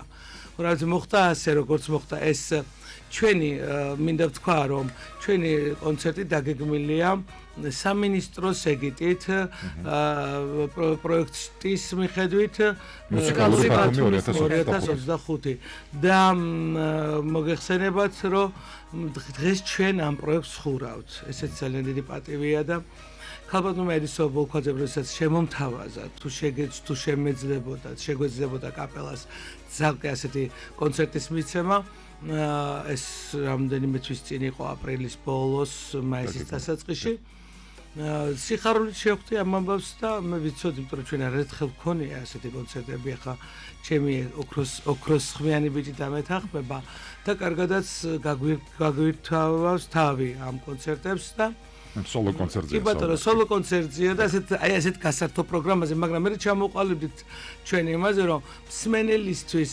მიგვეწოდებინა არა მარტო კლასიკური საგუნდო მუსიკა, არამედ გასართობი საშუალება ხო, ბუნებრივიც შევიტანეთ ჩვენს პროგრამაში და აქედან გამომდინარე გამოვიდა ასეთი რომ ყავს ოპერის მომღერლები თბილისის ოპერის თეატრიდან არაჩვეულებრივი საქართველოს სახალხო არტისტი ბატონი თემურ გუგუშვილი, ასევე უნიჭიერესი ბანი წამყვანი ბანი თბილისის ოპერის თეატრის გოჩა დათუსანი, რომლებიც შეასრულებენ ძალიან ისეთ მასშტაბურ ნომრებს. შემდეგ გადავდივართ საგუნდო რამოდენიმე აკაპელა ნაწარმოები გვექნება, ასევე იქნებიან ბოლოს ვიტყვი გემრიელ ლუკმას. ასევე საღამო მიყავს ლიზა ბაგრატიონს, ასევე იქნება ჩვენი და იმღერებს ლიზა სოფო ხალვაში იქნება მე დაპირებული ვიყავი ხალხზე რომ ნატო მეტონიძე უნდა ყოფილიყო ამ კონცერტზე და უნდა ემღერა ყვითელი ფოთლები, მაგრამ რაღაცა ხელი შეეშალა და ვერ მოახერხა. მოკეთ ლიზა იმღერებს ნომრებს, ასევე მღერის ჩვენი ულამაზესი სოფო ხალვაში, არასდროს არ გვეუბნება უარს და გვილამაზებს ჩვენ საღამებს, ასევე ჩვენი არაჩვეულებრივი ადამიანი და ძალიან დიდი მუსიკოსი, ასევე აჩიკო გოგიტიძე მღერის სოლოს დღეს. და რა არის ეს დღევანდელი საღამოს ყველაზე სანახაობრივი და ყველაზე საინტერესო მომენტი არის ზღვის შვილები ბათუმისში აქვს ასეთი ხელმძღვანელები ყავთ ამ ზღვის შვილებს ნათია ინაიშვილი და ნონა დიასამიძე ორივე უნიჭერესი ქალბატონი რომლებმაც მოამზადეს ბავშვები და სცენაზე გამოყვავს 20 ბავშვი ძალიან საინტერესო ნომრით არ ვასახელებ ნომრის სახელწოდებას და ჩვენ გვიმშვენებენ დღევანდელ კონცერტს ანდრია ფუტკარაძე შეგვიძლია ვთქვათ მსოფლიოში პირველი ბავშვი ხო ხმა ასევე სამომავლოდ პირველი ხმა დარწმუნებული ვარ ანიტა აბგარიანი ოქროს გოგო და ბავშვები ყველა ვინც მღერისთაც ეკვავს უკვე ყველა არიან აი ასეთი ნიჭიერები და ძალიან საინტერესო დადგმით მოვიდა ეს სტუდია და რა ვიცი მეტი რა შეიძლება მითხარითავარ რა ვილაპარაკო როგორია ანუ რამდენად მნიშვნელოვანია ჯერ ამაზე ვთქვათ მსგავსი სოლო კონცერტების მოწყობა რადგან კაპელა არაერთჯერ უთქვამს თავისი დიდი სიტყვა არა მარტო საქართველოს მასშტაბით მსოფლიო მასშტაბით და პრინციპში არაერთი პროექტი რომელშიც კაპელას მიუღია მონაწილეობა ყოველთვის ამას მაგალითად თამარ ივერის ახლანდელი ინტერვიუც რო გავიხსენოთ სწორედ ასე მოიხსენია კაპელა მსოფლიო მასშტაბის გუნდთან გვაქვს საქმე თამარ ივერი მღერო და ჩვენს კაპელის იყო როდესაც იყო ავტოჩხიკელი ხელმძღვანელი და იცის ეს პოტენციალი და მე გუშინ ხათუნასთან თქვი გადაცემაში მანაგადესთან რომ ეს განსაკუთრებად აღსანიშნავია რომ აი ამ კაპელაში არის ყველა ბათუმელი, ყველა ადგილობრივი, არ გჭირდება არსად გასვლა, სოლისტებს ვიწევთ ჩვენ და რა კაპელის მომღერლებს და ეს ძალიან სასიხარულო მომენტია და მართლაც აღსანიშნავია და მინდა გითხრა ილო ხა ჩვენ მაინც ვიცით და თეომაც იცის რომ ჩვენ ასეთი კონცერტები გაგვითქვა სახელი და მე მგონი ხალხისთვის და მე არც გამართულად ვიტყვი რომ ჩვენთვისაც საინტერესო დღეს ესეთი დრო მოვიდა რომ ცოტა მიქსი თანამედროვე შერეული რაღაც სინთეზირებული სიტუაცია უფრო საინტერესო ხდება ხალხისთვის თუნდა ჩვენ საგუნდო სუფთა საგუნდო მუსიკისთვის გვაქვს დრო და გვაქვს ადგილი და ნიშა სადაც გამოვდივართ და ჩვენ სიტყვას ვამბობთ საგუნდო მსმენელთა თბილისში თუ საჭირო იქნება ბათუმშიც გვაქვს ეს საშუალება რომ გამოვიდეთ და თქვათ სიტყვა და რა ვიცი აი ამ სიტუაციებში ძალიან მხარს გვიჭერს ჩვენ ძალიან მხარს გვიჭერს და ჩვენ ძალიან დიდ საქმეს აკეთებს ჩემი ქორმაისტერი ლელა დოლიძე არ შეიძლება რომ არ აღვნიშნო და ძალიან ოქროს გოგო თამარ თოფურიძე ასევე კონცერტმეისტერი თამარ თოფურიძე ეხლა ასევე მინდა აღვნიშნო რომ დღეს ჩვენ ძალიან კარგი ადამიანები გვეხმარებიან ასევე კონცერტზე თიკო წულაძე ნიკა გვარი არ შემეშალოს აბაშმაძე და არის გიტარისტი ძალიან ნიჭიერი რუსი გვარით აი ნახავთ დღეს თქვენ და მოგეწონებათ რა ვიცი მოკეთ და გამხმოვანებელი იქნება ვახტანგ გრაფი. ვაუ, უნდა აღვნიშნოთ აუცილებლად. კარგი კონცერტი ვახტანგ ნაციას გარეშე შეუძლებელია ეს უნდა. და მადლობების სერია მათქმევინეთ ბოლოში, რამდენადაც ძალიან მეხმარება მუსიკალური აი ამ დრამატული თეატრის სცენის მუშები და ბიჭები და მადლობა მათ, ასევე ძალიან მეხმარება დათო გოგიტიძე და მისი ბიჭები და მადლობა მათ, დათო ყოველთვის მხარში გვიდგას, ზიადი მურვანიძე მხარში მიდგას, დღევანდელ თეო თქვენ ეს არიცით ალბათ ილომის რომ დღევანდელ სპექტაკლს რეჟისორი ყავს გოჩა კაპანაძე, მხატვარი ყავს ლონგულ მურუსიძე, მოკლედ დიდამებში ვარ, ძალიან დიდამებში. და რომელ საათზე დაიწყება ეს კონცერტი? კიდევ ერთხელ შევახსენოთ. ძალიან დიდი მადლობები მაქვს. საქმელი ძალიან დიდი მადლობა მუსიკალური ცენტრის დირექტორს ინგა ქაბადონ ინგა დავითაძეს და იმ გუნდს, რომელიც გვერდში მედგა ზოია რუხაძეს და ჯილდას ხინიკაძეს და ყველას ძალიან დიდი მადლობა. ასევე და არ იქნებოდა ეს კონცერტი რო არ ყოფილიყო კულტურის სამინისტროს დაფინანსება და ხელშეწყობა. ამიტომ ელისოს დიდი მადლობა ჩვენს ქალბატონ ელისოს რომ ასე მოიფიქრა ეს კარგი საქმე და მის გუნდს ძალიან დიდი მადლობა ირმას, რომელიც მხარში მიდგას, ირმა ბულაძე და გოგოებს, რომლებიც ყოველდღე მირეკავენ და მაგებინებენ. დღეს შვიცაცე უყო დრამატულ თეატრში. ეს მინდოდა რომ მეთქვა რომ ეს არის დრამატული თეატრი და არა ბენზე. ხო, ბათუმის სახელმწიფო მუსიკალურ ცენტრში ამჯერად არის იქნება ბათუმის დრამატულ თეატრში. მადლობა. იქიდან გამომდინარე რაც თქვენ მოყევით და ისაუბროთ, ვეჭვობთ რომ გამეორება დაგჭირდებათ ამ კონცერტის, იმიტომ რომ ყველა ვერ ნახავს და ამიტომ და გამეორება ალბათ იქნება. მადლობა რომ იყავით ჩვენთან ერთად, წარმატებებს გისურვებთ და ამ ღელვარების ტრიუმფით დაგვიგვინებას. ბათუმის სახელმწიფო მუსიკალური ცენტრის კაპელის მთავარი ქორმაისტერი იყო დღეს ჩვენი გადაცემის სტუმარი ქალბატონი ქეთევან მანელიშვილი, როგორც თქვით, დღეს ბათუმის დრამატულ თეატრში 19 საათზე გაიმართება ბათუმის კაპელის სასახელო კაპელის სოლო კონცერტი მოწვეულ სტუმრებთან ერთად. მადლობა ქეთი რომ იყავით ჩვენთან ერთად. ტელემაყურებელს ვემშვიდობებით, რადიო მსმენელს მალე დაუბრუნდებით, დაგველოდეთ.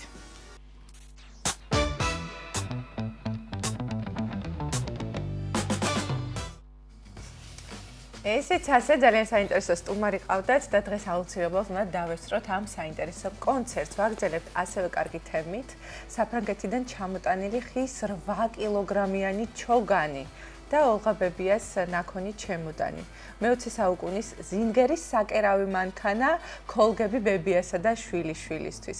ნინო გაბუნიას წინაპრების მიერ დატოვებული ნივთები, რომელიც თავის თავზე საუბრობს. მელონო ბალაძის რუბრიკას კივრი, რომელიც ძალიან შეიყვარა უკვე მაყურებელმა ნახოთ ნინო გაბუნია და დაგიბრუნდებით.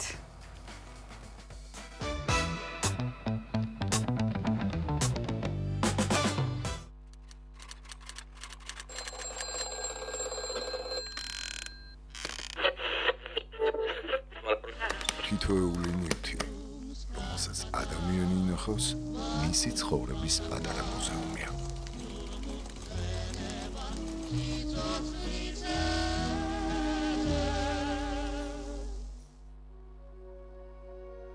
ეს არის სივრცე, სადაც თითოეული სტუმარი თავს გრძნობს ძალიან მშვიდად, კუდროდ და მე ვფიქრობ, რომ ამ ატმოსფეროს ქმნის აქ არსებული ნივთები. და ამ ნივთებთან დაკავშირებული ისტორია. მოდი გვიამბეთ, რომელი ნივთი რა ისტორიას ინახავს. თითოეული ნივთი ჩემი ბავშვობის მოგონება. თუ კი ადამიანი, თუნდაც რაღაცა სულელურ ნივთს ინახავს, იმიტომ კი არა, რომ რაღაც მატერიალური ღირებულება აქვს. უფრო მეტ შემთხვევაში ინახავს იმ მოგონებებს ამ ნივთთან ერთად, რითაც ის უკავშირდება თავის წარსულს. რაღაც პორტალივით არის, რომ გადახვიდე იქითკენ. ეს იყო ბებია ჩემის სახლი, რომელიც იყო ქვრივი და მთელი არდადეგები ვატარებდი აქ ბათუმში, სახელით და მამის სახელით მიმართავდი. ოლგა ნიკიფოროვნა ესევე წახოდი, ისე ოლღა ერქვა სარჯველაძე, გურიიდან წარმოშობით, გურული სისხლის ვატარებელი ისეთი და აქ ჩამოსვლა ჩემთვის იყო დაბრუნება მე-19 საუკუნეში იმ წესჩვეულებებში, რითაც მაშინ ცხოვრობდნენ და ძალიანაც არ მიყვარდა.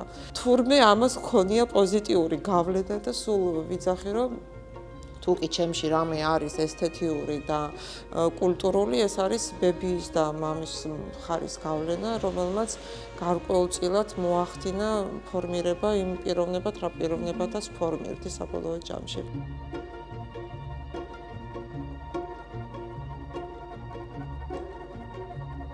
რომელია თქვენთვის ყველაზე განსაკუთრებული ნივთი? მინდა მოგიყვეთ მცირე ისტორია ჩვენ საკერავ მანქანაზე, რომელმაც იმოგზაურა ბათუმიდან თბილისში და უკან 1910 წელს ჩემმა დიდმა ბაბუამ, ჩემს დიდ ბებიას საჩუქრად მოუტანა, რადგანაც 1909 წელს მათ შეეძინათ ერთადერთი და პირველი ვაჟიშვილი, რომელსაც 9 წელი ელოდებოდნენ. საჭირო საჩუქარი იყო. საჭირო საჩუქარი იყო და საკმაოდ ძვირფასი საჩუქარი იყო. ძირითადად ყველა ტანსაცმელი იკერებოდა ხელით, ვისაც მანქანა ყავდა, ალბათ როგორც კოსმოსური ხომალდი რომ შეიძინო, ეხლა დაახლოებით იმის ტოლფასი იყო ეს ყველაფერი. ბებია ჩემი არ მიშვებდა ამ მანქანასთან ახლოს.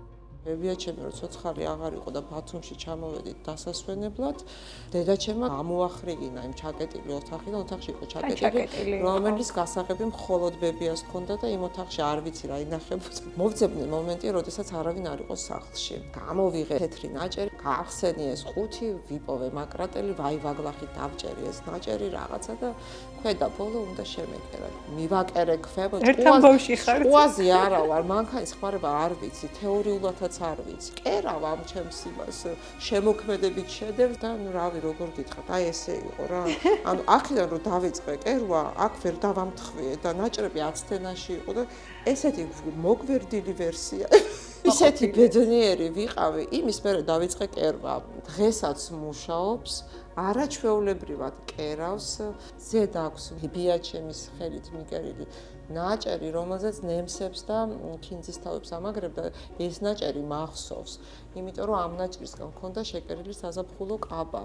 არის სატინის ნაჭერი და ის ნაჭერი არც მომიხსნია, ესე არის მიმაგრებული ზედ.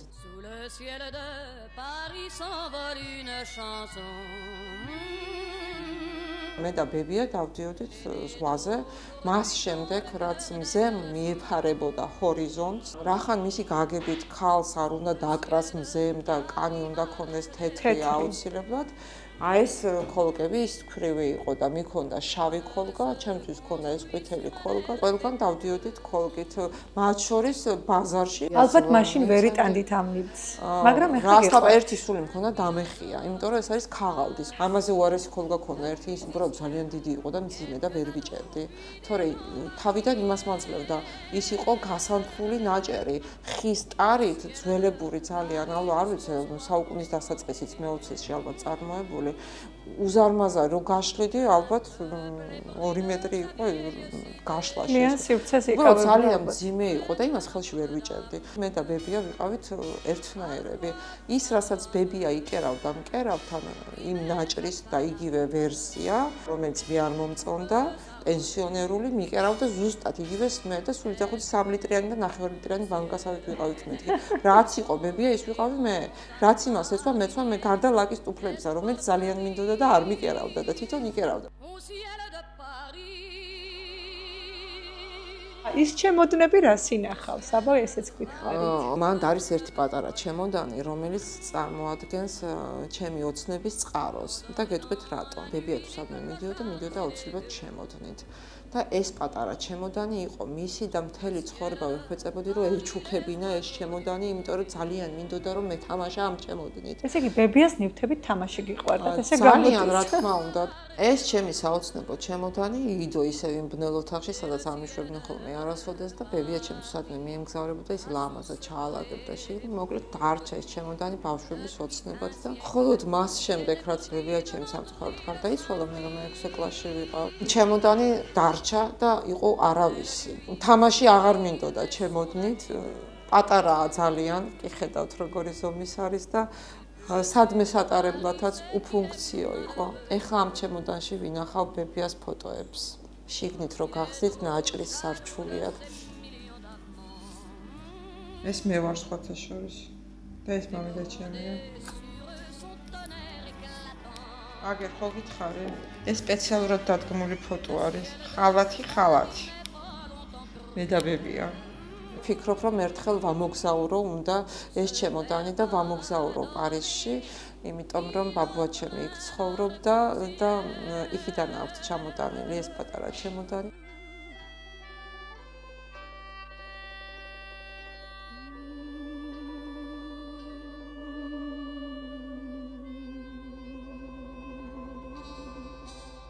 ეს ჩოგანი არის ისტორიული ჩოგანი, რომელიც ჩამოვიდა ჩვენს სახლში საფრანგეთიდან. ფოტოებიც გვაქვს ამ ჩოგანთან ერთად გადაღებული. ვარ პირველ კურსზე, მეგობრები მეუბნებიან, რომ ასწავლითო ჩოგბურთს. ვეუბნები, არ ვიცი. დილითად შევიკაზმე ისე როგორც პატიოს ან სპორტულ ჩოგბურთელს შეესაბამებოდ. ოფსენი ეს ჩემი ჩოგანი და წავედი ბათუმის კორტებზე სათამაშოდ. ჯერ დამსინეს ჭიშკართან ეს ჩოგანი რო დაინახეს, რომ რითი მოდიხარო შენ. ეგ ხო არაფერი, იქ რომ მივედი, ხალხი შეიკრება ჩოგნის სანახავად.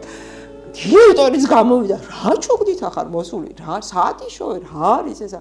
ნუ ნაწილი იცნობდა, ნაწილი ინტერესით ათვალიერებდა და კაი ერთი თვე დავდიოდი ამ ჩოგნით კორტებზე. ამ დროს იქ რაღაცა ალუმინის ჩოგნებით იყვნენ ხალხი ზემსუბუქი და ეს 8 კილოიანი ჩოგნით მივდიოდი. ბურთი რომ ხდებოდა, მაჯიანად მიფრინავდა ჩოგანი სადღაცა. ეს ჩოგანი გახლავთ მეორე თაობის ჩოგანი, სპორტული მწარმოებელი კომპანია Rexis მიერ წარმოებული.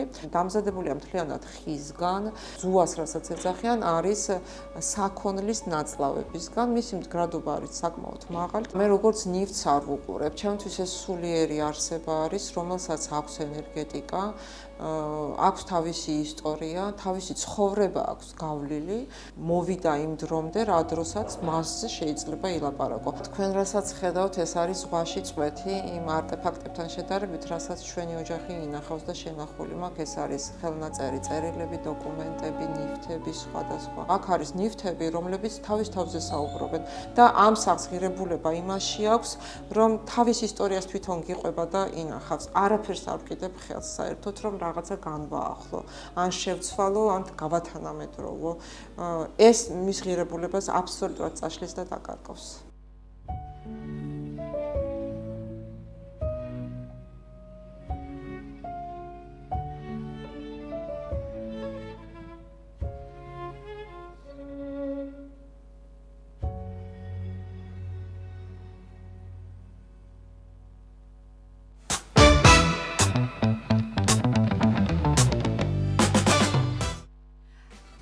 საინტერესო იყო ნინო გაბუნიასკივრის დათვალიერება და პრინციპში ვფიქრობ რეკლამაშიც არ ჩამეთვლება, ამიტომაც ყოველთვის საინტერესოა დელირიაში მისვლა და იქაური ნივთების დათვალიერება, იმიტომ რომ ყველა ნივთი ინახავს ისტორიას. დიდი მადლობა მელანო საინტერესო რუბრიკისთვის. საინტერესო რესპონდენტისთვის და ქალბატონებო, ვისი დილა ცოდნა გვიან დაიწყო და ჯერ კიდევ არ მოგიმზადებიათ საუზმე, ქეთა თხილაიშვილს აქვს თქვენთვის იდეა თუ რომ რა მოამზადოთ დღეისთვის. პრინციპში ახლა არის საუზმის დრო.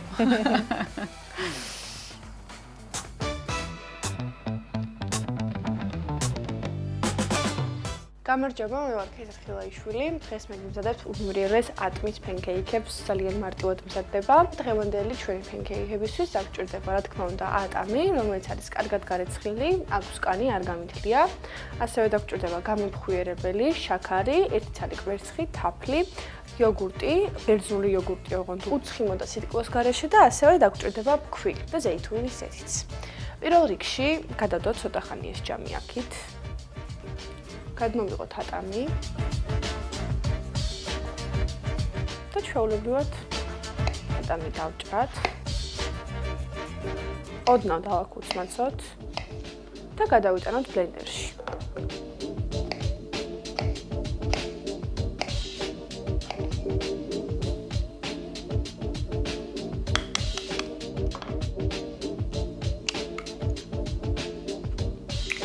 ჩავრთოთ ბლენდერი და კარგად დავაბლენდეროთ ერთგვაროვან მასამდე ეს ჩვენი ატამი და კვერცხი.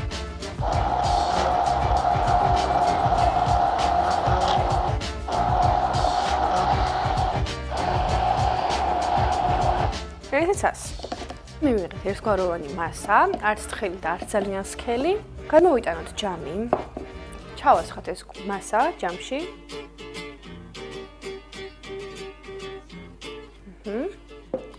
დავამატოთ გამომხვიერებელი 1 ჩაის კოვზი.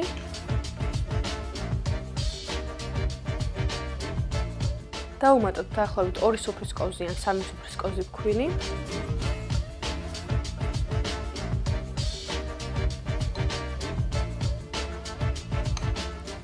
ასევე ცოტა შაქარი სიტყვოსთვის. იოგურტი, ეს დაახლოებით 2 სუფრის კოვზი. ესეც ასე და ცოტა ზეითუნის ზეთი. ესეც ასე. ინგრედიენტები ერთ ჯამში არის მოთავსებული, მხოლოდ ის დაგვრჩა, რომ ამ ყველაფერს კარგად ავულიოთ.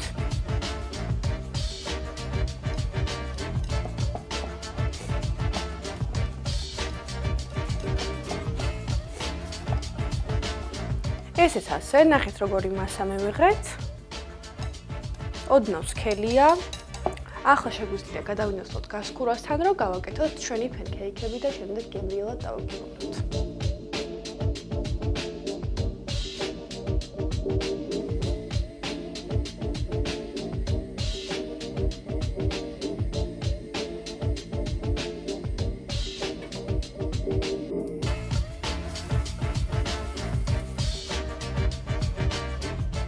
ჩვენი უმშვენიერესი ატმის ფენკეიქები მზად არის, გამოიყურება ძალიან მაგის აღმჭრელად და მოდი ბოლო ნაწილი შევასრულოთ და მოვასხათ ზევიდან მოგემრიელესი ტკბილი თაფლი.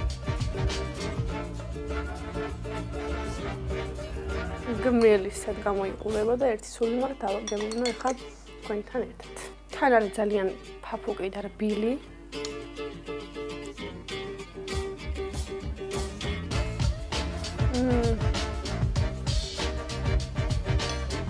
ძალიან გემრიელია და ეს ატმის გემო აქვს ძალიან კარგად განცდებთ რჩევას, რომ გაიმეოროთ სახლში ესეთი და მივსვათ გემრიელად ეს ჩვენი pancake-ები.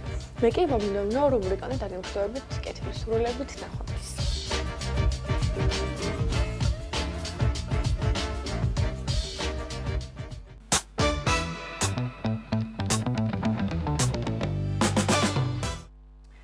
ესეც ასე რამდენიმე წუთი და მზად არის გემრიელი საუზმე გემრიელად მივთვით შეგიძლიათ წამში მოამზადოთ თან სულ რაღაც პატარა ინგრედიენტები ჭირდება ერთი კვერცხით ასე შემდეგ თუ მოასწარით ჩაიწერდით ასეთია დილის ტალღა ჩვენს ეთერში ახლა საინფორმაციო გამოშვების დრო დადგა და დილიდან სულხან წულუკიძე ჩვენთან ერთად დილამშვიდობისა კიდევ ერთხელ მოგესალმებით კოლეგებო მოგესალმებით ყველას ვინც ახლა შემოგვიერთდა 10 საათია და ახალი ამბების დრო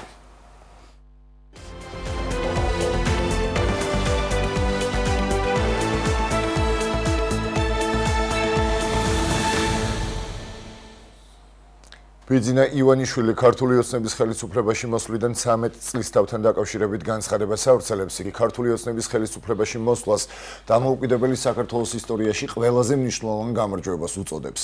თუ გვერდით გადავდებთ პროპაგანდასა და უხეშ რიტორიკას, შეუიარაღებელი თვალითაც ჩანს, რომ დამოუკიდებლობის მოპოვების შემდეგ ქართული ოცნების ხელისუფლება ერთადერთი მმართველი ძალაა, რომელიც უწყვეტ მშვიდობას ინარჩუნებს. ამავდროულად კი არ არსებობს არც ერთი სფერო, რომლის მიმართულებითაც 2012 წელთან შედარებით მდგომარეობა კარდინალურად არ არის გაუმჯობესებული. ამას ადასტურებს არაერთი საერთაშორისო რეიტინგი, ობიექტურ კრიტერიუმებზე დაფუძნებული კვლევები და რაც მთავარია, ისევ და ისევ ქართველი ხალხი, რომელიც კვლავაც გვენდობა და ქვეყნის მართვის მანდატს გვანიჭებს, აღნიშნულია წერილში. ბიძინა ივანიშვილი გავრცელებულ განცხადებაში არსებულ საფრთხეებზე საუბრობს.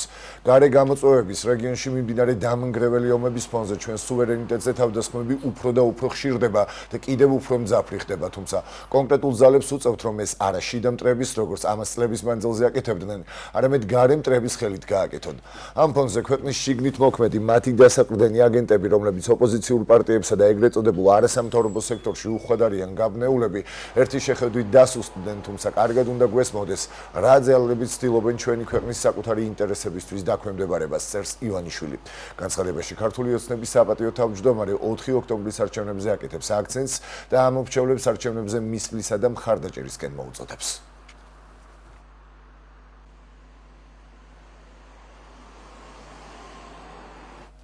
საქართველოს პრემიერ-მინისტრი ოფიციალური ვიზიტით დანიის სამეფოში მიემგზავრება, სადაც მრგვალი მაგიტის ფორმატში გამართულ პანელში მიიღებს მონაწილეობას. ირაკლი კობახიძემ აღნიშნა, რომ გამოსვლაში აქცენტს ეკონომიკურ საკითხებზე გააკეთებს. საუბარი იქნება ასევე ზოგად პოლიტიკურ თემებსა და ქვეყნის ეროვნულ ინტერესებზე. მეკრება საშუალება რომ მონაწილეობა მიიღო ერთ-ერთ პანელში მრგვალი მაგიტის ფორმატში, სადაც ვისაუბრებ ჩვენს ქვეყანაზე განსაკუთრებით ეკონომიკურ საკითხებზე, იმიტომ რომ პანელის შინაარსი უკავშირდება სწორედ ეკონომიკურ საკითხებს და რა თქმა უნდა ამასთან ერთად გვექნება საუბარი ზოგად პოლიტიკურ საკითხებზე, საქართველოს როლზე ჩვენს რეგიონში, საქართველოს როლზე ევროპისთვის დაკავშირებადობის კუთხით, ეს იქნება ძირითადი გზავნილები, რომელსაც გაუზიარებ ჩვენს ევროპულ პარტნიორებს. საქართველოს პრემიერ-მინისტრმა 4 ოქტომბერს დაგეგმილ აქციაზე ისაუბრა. ირაკლი კობახიძის განცხადებით, ყველამ უნდა შეიკავოს თავი ისეთი ქმედებებისგან, რომლებიც ითვალისწინებს კანონის მიერ მკაცრ პასუხს. ჩვენ არ გვჭირდება ახალი სინდისის მოძალადეები ციხეში, შესაბამისად, ყველა კიდევ ერთხელ მინდა გავაფრთხილო, აღნიშნა პრემიერმა. როგორც მთავრობის მეთაურმა თქვა, პაატა ბურჭულაძის მიერ დაანონსებული რევოლუცია ვერ იქნება წარმატებული. არავის დაბატევნება არ გვიხარია. მაგრამ თუ ვინმე დაარღვევს კანონს, ყველას მოუწევს კანონის წინაშე პასუხისგება. ეს არის ჩვენი მეგობრული გაფრთხილება. ყველას წინაშე ჩვენ არ გვჭირდება ახალი სინდისის მოძალადეები ციხეში. შესაბამისად, ყველა კიდევ ერთხელ მინდა გავაფრთხილო, რომ თავი შეიკავონ ესეთი ქმედებებისგან, რომლებიც ითვალისწინებს კანონის მიერ მკაცრ პასუხს. ეს არის ჩვენი ძალიან მკაფიო გაფრთხილება. რა თქმა უნდა, პაატა ბურჭულაძის მიერ დაანონსებული რევოლუცია ვერ იქნება წარმატებული, თუმცა შეიძლება ბევრი ადამიანი, იმაზე მეტი ვიდრე წინა შემთხვევაში 30-ზე მეტი, კიდევ უფრო მეტი ადამიანი შეიძლება აღმოჩნდეს კისოსების მიღმა. თბილისის ანძა ვარდისფრად განათდა, რაც ძუძუს კიბოს შესახებ ცნობიერების ამაღლების საერთაშორისო თვეს უკავშირდება. ინიციატივა ეროვნულ სკრინინგის ცენტრს ეკუთვნის, რომლის მიზანი ძუძუს კიბოს შესახებ ცნობადობის ამაღლებაა. აღსანიშნავია, რომ 40-დან 70 წლის ჩათვლით ქალებს შეუძლიათ ჩაიტარონ ძუძუს კიბოს უფასო გამოკვლევა, რომელიც სახელმწიფოს მიერ ფინანსდება.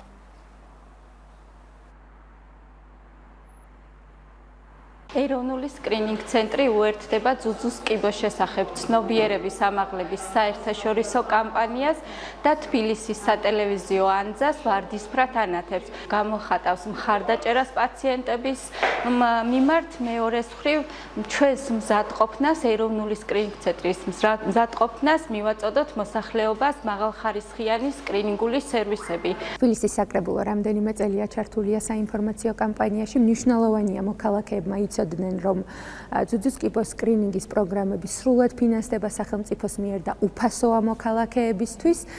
მნიშვნელოვანია ადრეული დიაგნოსტიკა და კამპანიის მიზანიც სწორედ ეს არის, რომ რაც შეიძლება მეტ ქალს ჰქონდეს ინფორმაცია სკრინინგ პროგრამების შესახებ. ხელვაჩაურის მუნიციპალიტეტის ღვაწლმოსილი პედაგოგები დააჯილდოვეს საქართველოს განათლების მინისტრმა. მასწავლებლების დაჯილდოება ქვეყნის მასშტაბით ყველა მუნიციპალიტეტში სამინისტროსა და ადგილობრივი ხელისუფლების თანამშრომლობით ტარდება. ინიციატივის მიზანი პედაგოგთა წახალისება, მათი შრომის აღიარება და ღვაწლის დაფასებაა. პედაგოგები, რომელთა ჯილდო გადაეცათ, დაესწრებიან მასწავლებლის ეროვნული პრემიის დაჯილდოების ცერემონიალს, რომელიც 27 ოქტომბერს თბილისის ოპერისა და ბალეტის თეატრში გაიმართება.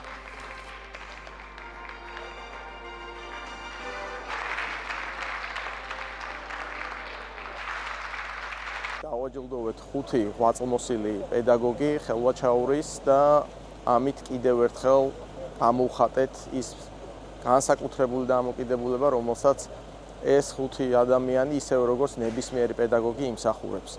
ეს ღონისძიებები გრძელდება 27 ოქტომბრამდე და დასკვნითი ღონისძიება უკვე თბილისში ჩატარდება. დღეს ხელვაჩაურის მუნიციპალიტეტში მასწავლებლების დაჯილდოებით მათთვის მადლობის გადახდით და სიგელების გადაცემით შევაჯამეთ აჭარაში, მთლიანად რეგიონში მასწავლებლებისთვის, ღვაწლმოსილი მასწავლებლებისთვის, წარმატებული მასწავლებლებისთვის მადლობის გადახდა და კიდევ ერთხელ იმის ხაზგასმა, თუ რაოდენ მნიშვნელოვანია მთლიანად ქვეყნისთვის, თითოეული მოსწავლისთვის, მშობლისთვის და თითოეული ჩვენგანისთვის მათი შრომა, ჩვენ ყველაფერს გავაგრძელებთ მომავალშიც არაერთი პროგრამის სახით, იმისთვის რომ ხარდაჭერილი იყოს მათი საქმიანობა და მათ ჰქონდეთ გაცილებით უკეთესი პირობები ყოველთვის იდეების რეალიზებისთვის. გამოშვებას უცხოეთის სიახლეებით განვაგრძობთ. უკრაინის ქალაქ ხარკოვზე რუსეთის მიერ განხორციელებული საჰაერო თავდასხმის შედეგად 6 ადამიანი დაშავდა. დაშავებულთაგან 5 საავადმყოფოში გადაიყვანეს, განაცხადა ხარკოვის რეგიონის გუბერნატორმა ოლეგ სინეხუბოვმა. უკრაინის სიდიდით მეორე ქალაქ ხარკოვის მერმა იგორ ტერეხოვმა კი განაცხადა, რომ თავდასხმამ ასევე გამოიწვია ხანძარი ქალაქის ერთ-ერთ ბაზარში და რამდენიმე საცხოვრებელ სახლში. მეხანძრე მაშველების ბრიგადები მთელი ღამის განმავლობაში ბაზრის დახლებისა და სხვა ნაგებობებზე გავრცელებულ ხანძარს ებრძოდნენ. ხარკოვის რეგიონი, რომელიც რუსეთის საზღვართან მდებარეობს, ომის დაწყებიდან რეგულარული რუსული საჰაერო თავდასხმების სამიზნეა.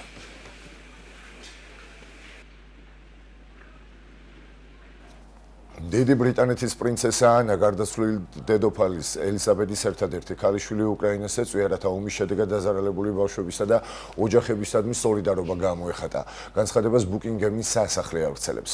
პრინცესა ანა, რომელმაც აგვისტოში 75 წლის იუბილეა აღნიშნა, კიევში ვიზიტის დროს უკრაინის პრეზიდენტს ვოლოდიმირ ზელენსკის შეხვდა, სადაც სხვა საკითხებთან ერთად განიხილეს ბრიტანეთის მიერ უკრაინისადმი მუდმივი მხარდაჭერა. მეფის ახლობლებმა ასევე პატივი მიაგეს 2022 წლის თებერვალში კონფლიქტის დაწყებიდან დაღუპული ბავშვების ხსოვნას. ბრიტანეთის პრინცესა ასევე ესაუბრა რუსეთის მიერ იძულებით გადაადგილებულ ან დეპორტირებულ უკრაინელ ბავშვებს და ეწვია რეაბილიტაციის ცენტრს, სადაც შეხვდა ფრონტის ხაზიდან დაბრუნებულ ვეტერანებს. ანას უკრაინაში ვიზიტი მისი ძმისშვილის პრინც ჰარის, მეფე ჩარლზის უმცროსი ვაჟის ვიზიტს მოჰყვა, რომელიც ამ თვის დასაწყისში იმყოფებოდა კიევში საქველმოქმედო მისიით, რომელიც დაჭრილი ჯარისკაცების რეაბილიტაციის მხარდაჭერას ისახავს მიზნად.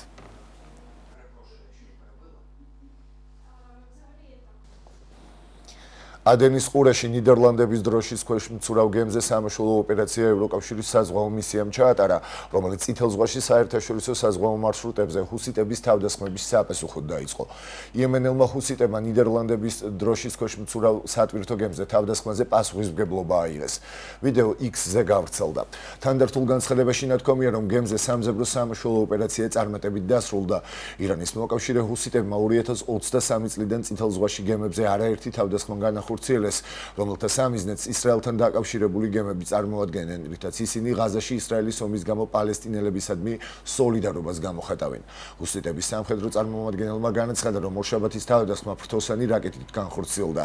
გემის ოპერატორის განცხადებით დარტყმის შედეგად 2 მეზღვაური დაშავდა და გემის ეკიპაჟის 19 წევრის ვერტმფრენით ევაკუაცია გახდა საჭირო.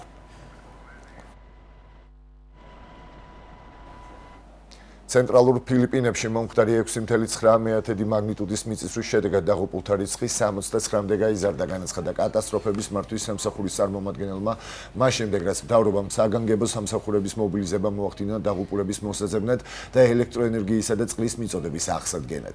სებუს პროვინციის ჩრდილოეთით მდებარე ქალაქ ბოგოში, რომელიც არაღრმა მიწისძვრის ეპიცენტრთან ახლოს მდებარეობს, საავადმყოფო სავსეა დაშავებულებით. მიწისძვრამ ელექტროენერგიის გათიშვა და შენობების, მათ შორის 100 წელზე მეტი ხნის ეკლესიის დანგრევა გამოიწვია.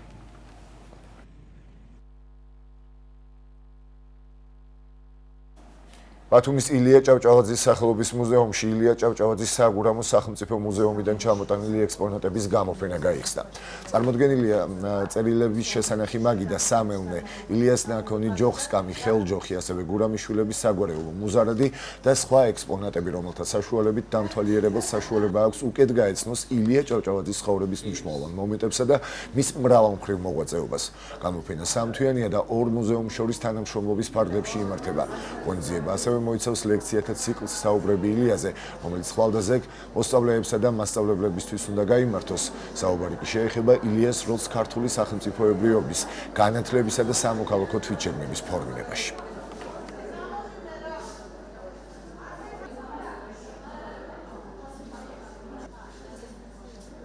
ამ მუზეუმის პოპულარობისათვის და ილიას სახელის პოპულარობისათვის არის ეს ყველაფერი გამიზნული. ჩვენ გვმართებს ილიაზე გამუდმებით ფიქრი. ეს არ ნიშნავს იმას, რომ ჩვენ ვიცით ყველაფერი ილიაზე. ილიაზე ჩვენ ძალიან ცოტა რამ ვიცით. ამიტომ უნდა მოვუსმინოთ ილიას და მომავალ თაობას უფრო მეტი ინტერესი გაუჩინოთ ილიაზე. ჩვენ გვქონდა მსგავსი გამოცდილება, რამოდენიმე წლის წინ ჩვენ გამოფინეთ ილიას პირადი ნივთები და აი ამ გამოფენამ გამოიწვია ძალიან დიდი ინტერესი ჩვენ სანაქალაქელებში, აგრეთვე ბათუმის სტუმრებში. შესაბამისად ვფიქრობთ, რომ ეს გამოფენა და ის აქტივობები, რომელიც 3 თვის განმავლობაში იქნება დაგეგმილი ჩვენს მიერ, ჩვენს ქალაქში, კიდევ ერთხელ შეახსენებს საზოგადოებას თუ რაოდენი დიდი პიროვნება იყო ილია ჭავჭავაძე. ის არის ამოუწურავი ადამიანი. ასეთი იყო მთავარი 10 საათზე, მომდევნო გამოშვებით კი პირდაპირ ეთერში 12 საათზე დავბრუნდებით, ასე რომ დაგველოდეთ დროებით. სულხან გემშვიდობებით, დიდი მადლობა. ჩვენ კი ვაგრძელებთ გადაცემას და თვალი გადავალოთ გადაცემის ბოლო ნაწილში, ანუ მესამე ნაწილში რას ვიხილავთ.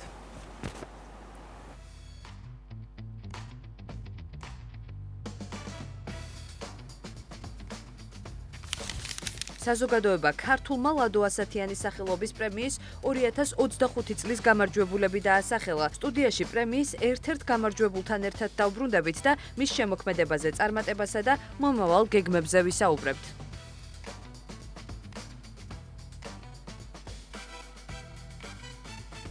დავბრუნდით ეთერში, მოგესალმებით კიდევ ერთხელ, თქვენ უყურებთ დილის ტალღას და 11-ის ნახევრამდე ვიქნებით თქვენთან ერთად. ახლა კი დრო მოვიდა, რომ ჩვენს გადაცემაში ჩაგვერთვოს ჩვენი ძვირფასი კოლეგა ლილიანა საითაძე. ლილიანა, დილა მშვიდობისა, მოგესალმებით. გუშინ შენ ქონდა განსხვავებული და მნიშვნელოვანი დღე, იყო შენი დაბადების დღე და დაგვიანებით გილოცავთ მთელი დილის შემადგენლობა შენს იუბილეს.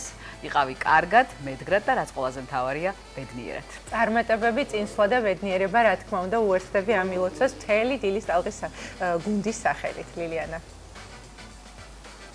გესმის ჩვენი. ძალიან დიდი მადლობა, სალომე, მარია. გოცნით, მოგესალმებით კიდევ ერთხელ და მივესალმებით დილის ტალღის მაყურებელს, ყველას ენერგიულ, პოზიტიურ და ლამაზ დღეს გისურვებთ. აჭარის ხალხური ხელოვნების სკოლაში ვიმყოფები ახლა, სადაც დასრულდა უკვე მიღება 2025-2026 სასწავლო წლისთვის.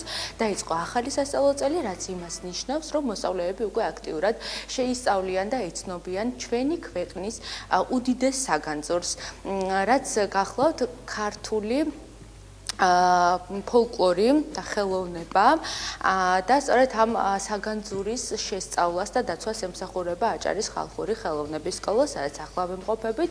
როგორც უკვე გითხარით, ამ სკოლაში სწავლა უკვე დაიწყო, დასრულდა რეგისტრაცია მიღება და უკვე დროა რომ დეტალურად გავიგოთ თუ როგორ მიმდინარეობს სწავლა, რა სიახლეები აქვს სკოლას 2025-2026 სასწავლო წლებში და წლისთვის და რა სამომავლო გეგმები აქვს. მოკლედ, ამ თემებზე რა თქმა უნდა, სტუმართან ერთად უნდა ვისაუბროთ. ვახტანგ ბერიძე არის დილიდან ჩვენთან ერთად, აჭარის ხალხური ხელოვნების სკოლის დირექტორი. ვახტანგ, დილომშვიდობისა, მოგესალმებით, მაგრამ სანამ უშუალოდ თემაზე გადავალთ, ვეთყვი მაყურებელს, რომ ინტერვიუს ბოლოს იქნება მუსიკალური ნომერიც, ასე რომ დარჩით ჩვენთან ერთად და აი მაღლით განწყობა დილის ტალღის გუნდთან ერთად აჭარის ხალხური ხელოვნების სკოლაში და მოდი ვუთხრათ ახლა მაყურებელს როგორია 2025-2026 სასწავლო წელი აჭარის ხალხური ხელოვნების სკოლაში. როგორი იყო მოთხოვნა, რამდენი ადამიანის მიღება შეძელით და ასე შემდეგ. დილამშვიდობისა, მივესალმებით ჩვენს მაყურებელს, მივესალმებით სტუდიაში წამყვანებს. ტრადიციულად 70 წელია აჭარის ხალხური ხელოვნების სკოლა იღებს მოსწავლეებს, უღებს თავის კარებს, ქართული ტრადიციული ხელოვნებით დაინტერესებულ ახალგაზრდებს. ეს არის ნამდვილად ჩვენი ერის საგანძური იდენტობა, ამიტომ ჩვენთვის ძალიან დიდი მნიშვნელობა აქვს იმ ყველაფერს, რასაც ჩვენ ვაკეთებთ. წელსაც ტრადიციულად 50 მსმენელზე გვქონდა გამოცხადებული მიღება. შეივსო კონტინგენტი, სარეზერვო ჯგუფებით შეივსო და 15 სექტემბერს დავიწყეთ სწავლა. წელსაც ვფიქრობთ, რომ ტრადიციულად გვექნება ძალიან საინტერესო და შემოქმედებითად დატვირთული წელი. ჩვენთან სწავლა არის უფასო, სახელმწიფოს სრული დაფინანსებით. აქ არის ძალიან ბევრი საინტერესო ღონისძიება, გარდა იმისა, რომ საგაკვეთილო პროცესებს ესწრებიან ჩვენი მსმენელები, ესწრებიან არაფორმალურ განათლების ნაწილში სხვადასხვა შემოქმედებით ღონისძიებას, გვაქვს საქალაქო ღონისძიებებში მონაწილეობის პრაქტიკა და მომავალ წლებში ვგეგმავთ, რომ გქონდეს გასტროლი საერთაშორისო მიმართულებით. სკოლა აქტიურად აგრძელებს სხვადასხვა პროგრამების დანერგვას, ახალი პროგრამების დანერგვას და მომავალ წლებში ვფიქრობთ, რომ იქნება იმგვარი სიახლე, რაც არა მარტო ჩვენ ამ ქალაქში მცხოვრებ ადამიანებს, არამედ სრულიად საქართველოში მყოფ ქართულ ტრადიციული ხელოვნებით დაინტერესებულ ადამიანებს გაახარებს. აი მომავალში კი, მაგრამ აი წელს არის თუ არა რაიმე ისეთი სიახლე, რაც მაგალითად ჩარშანდელი და წინა წლებთან შედარებით არის განსხვავებული.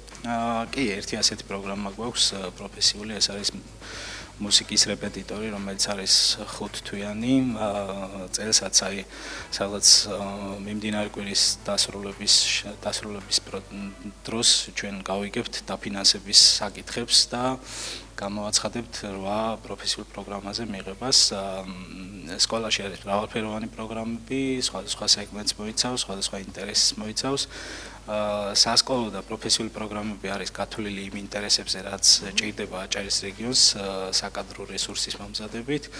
ამ ეტაპისთვის ჩვენი კურსდამთავრებულების 80% არის დასაქმებული სხვადასხვა მუნიციპალიტეტში, აკადემიურ ანსამბლებში, რაც ჩვენთვის ძალიან სასიხარულო ამბავია. ანუ სკოლა ეწევა იმგვარ საქმიანობას, რომელიც ახალგაზრდებს ხელს უწყობს ჩართულობაში, შემოქმედებით პროცესების ჩართულობაში, დასაქმებაში და მომავალი იდენტობის გაგრძელებაში.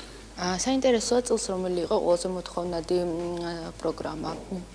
ტრადიციულად ქორეოგრაფია, იმიტომ რომ ყველაზე მეტ ადამიანს აქ ვიღებთ 20 ადამიანის მიღება გვაქვს ყოველწლიურად და ინტერესიც მეტი იყო, ჯგუფით შეივსო და სარეზერვო ჯგუფით შეივსო, თუმცა ხალხური მუსიკის მიმართულებით გვაქვს 16 და აქაც შეივსო, ტრადიციული რეწვის მიმართულებით გვაქვს 16 და აქაც შეივსო, ანუ ჯამში ყველა პროგრამის მიმართ არის დიდი ინტერესი, თუმცა ქორეოგრაფია ისეთია მეტად მოთხოვნადია, იმიტომ რომ ქორეოგრაფებს მეტი დასაქმების პოტენციალი აქვს, როგორც კერძო, ისე საჯარო სექტორში.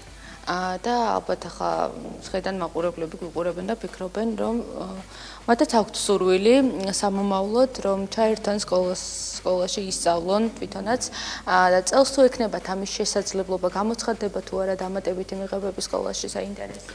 სკოლაში მიღებები გამოცხადდება როგორც აღნიშნე პროფესიულ პროგრამებზე, კვირის ბოლოს გვეცოდინება უკვე რომელი პროგრამების მიმართულებით გამოვაცხადებთ. რაც შეეხება გრძელვადიან სასკოლო პროგრამებს, აქ მიღება დასრულდა, მომავალ წლისთვის იქნება მიღებები. ახლა უკვე შეგვიძლია რომ დაპირებული მუსიკალური ნომერი დაუდოვოთ მაყურებელს, რაც შეგვისრულებთ დილომშვიდობის და მოგესალმებით. გავარჯობოთ აჭარის აჭარული ბიჭების პოპულს. გთხოვთ მაშინ მე დავემშვიდობები მაყურებელს და დაგიტოვებთ მარაჩვეულებრივ ბიჭებს. გთხოვთ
აგვაცეკვა ასე დილიდან. ძალიან კარგია, ძალიან დიდ საქმეს ემსახურებიან და წარმატებები მოკლედ ხალხური ხელოვნების სკოლას, ბრავო და ზოგადად ქართული თემით და ქართული პოეზიით, ფოლკლორიდან გადავინაცვლოთ ქართულ პოეზიაში და გავაგზავნოთ ამ თემაზე საუბარი. ძალიან მაგარი ამბავი მაქვს ბათუმელებისთვის და არა მარტო. საზოგადოება ქართულმა მწერალთა სახლში ლადო ასეთიანის სახელობის პრემიის 2025 წლის კონკურსის გამარჯვებულები გამოავლინა, ლაურეატები ორი ახალგაზრდა პოეტი, თამარ ყურშუბაძე და ნიკოლოზ ფუტკარაძე გახსნენ. სწორედ ლადო ასათიანის მედალოსანს ნიკოლოზ ფუტკარაძეს ვრთავთ ახლა მალტიდან. ლადო ასათიანის მედლები ცნობილმა მოქანდაკემ გოგა შვაცაბაიამ სპეციალურად ამ კონკურსისთვის დაამზადა. დილომშვიდობისა ნიკოლოზ, მოგესალმებით. პირველ რიგში გილოცავთ, მართალია შორით მოხდა ეს ყველაფერი, თქვენ არ იმყოფებით საქართველოში, თუმცა ალბათ მაინც ემოციური იყო გამარჯვება და მოგვიყევით თქვენი ემოციების შესახებ პირველ რიგში. მოგესალმებით მალტიდან პირველ რიგში მოგესალმებით ჩემს ქალაქს და თქვენს ტელემაყურებლებს. კი ამბილად სასიამოვნოა ნებისმიერი სახის გამარჯვება. თუმცა ისე ხდება რომ ბოლო პერიოდში მაინც უფრო ესეთ გამარჯვებებზე უფრო მეტად ვცნობ პასუხისმგებლობასაც, იმიტომ რომ ძალიან რთული გახდა ამ ეპოქაში წერდე. ფიქრობ რომ თანამედროვე სამყაროში ციგთან ურთიერთობა კითხულისთვის უფრო უცხო გახდა, კი რა თქმა უნდა აქვს ის ერთგული გუნდი, რომელიც არასდროს არ ღალატობს. ნიკოლოზ, გულისხმობ რომ ახალგაზრდობა რაღაცნაირად დაშორდა პოეზია, ეს თქვათ არ კითხულობენ ლექსებს, ამას გულისხმობთ?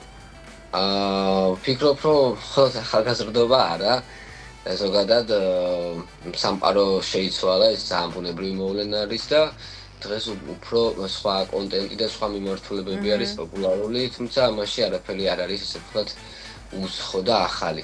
მაგრამ ვფიქრობ, რომ აი პოეზია დღეს განსხვავებულ ნიშას ატარებს და საჭირო არის, რომ თანამედროვე ავტორებიც რაღაცნაირად რომ თქვათ დააპდეიტდნენ ამისთვის და მზად იყვნენ ამისთვის, იმიტომ რომ მაინც ყოველთვის მწერალისთვის და ხელოვანისთვის მნიშვნელოვანია მკითხველი. ესე თქვათ მაყურებელი, შემფასებელი. ამის გარეშე შემოქმედებას არანაირი ფასი არ აქვს. და როცა ასეთ პერიოდში აქვს საშუალება რომ ესე თქვათ მიიღო მონაწილეობა კონკრეტულ კონკურსებში და გაიმარჯვო, კი ნამდვილად არის мотиваცია, თუმცა იმასაც ვფიქრობ, რომ ამ წარმატების და კარგი ამბის მიღმა არის რაღაც პასუხისმგებლობა და რაღაცა ახალი გამოწვევები, რომელიც გასააზრებელია და რაღაც გადაწყვეტილებები არის მისაღები რა. კი ბატონო, მსგავსი პრემიები იმიტომ არსდება, რომ განსაკუთრებით ახალგაზრდა პოეტებს დაუჭიროს მხარი და ეს ძალიან მისასალმებელია. საინტერესოა ნიკოლოს რა თემატიკის და რამდენი ლექსი გადააგზავნეთ ამასაც რომ მოგვიყვეთ. ძირითადად პატრიოტულ თემატიკაზე იყო ეს კონკურსი გამოცხადებული. 5 ლექსი გადავაგზავნე. ეს საკმაო აღმოჩნდა იმისთვის, რომ ასე ვთქვათ, შეეფასებინათ შემოქმედება და ზოგადად ეს პატრიოტული თემის აგებულებაში იყო ეს ყველაფერი და ესეც ძალიან მნიშვნელოვანი რაღაც არის ჩემთვის, მით უმეტეს თანამედროვე საქართველოში, სადაც patriotismისგან არაფერი აღარ დარჩა, როცა არის კონკურსი, სადაც ითხოვენ ლექსებს პატრიოტულ თემატიკაზე, ეს არაჩვეულებრივია და მისასალმებელია. ძალიან კარგი, ნიკოლოზ, იყო თუ არა კრიტიკული ჟიური და ჰქონდა თუ არა რაიმე შენიშვნები, რაზეც თქვა თქვენ გაამახვილებთ სამომავლოდ თქვენს ყურადღებას? სიმართლე გითხრათ, არ ვიცი, რომ არ მოგატყუოთ, იმიტომ რომ არ გაქვს კომუნიკაცია ჟიურისთან და ეს ძალიან კარგიც არის, არც ვიცოდი ვინ იყო ჟიურიში ფიზიკურად და არც ისე კომუნიკაცია არ მქონია. რაც უფრო გამჭვირვალობის შეგრძნებას გიტოვებს რა. თუმცა პოეზიაში ეგ ძალიან რთული ამბავია, იმიტომ რომ მოიხსენებათ მთლიანად ტექნიკის გარდა, წერის ტექნიკის გარდა არის რაღაცა სულიერი სამყარო და ენერგეტიკა, რასაც დებ შენ შემოქმედებაში და ამ დროს ამაზე მსჯელობა ზოგადად და კრიტიკა ძალიან რთული საკითხია.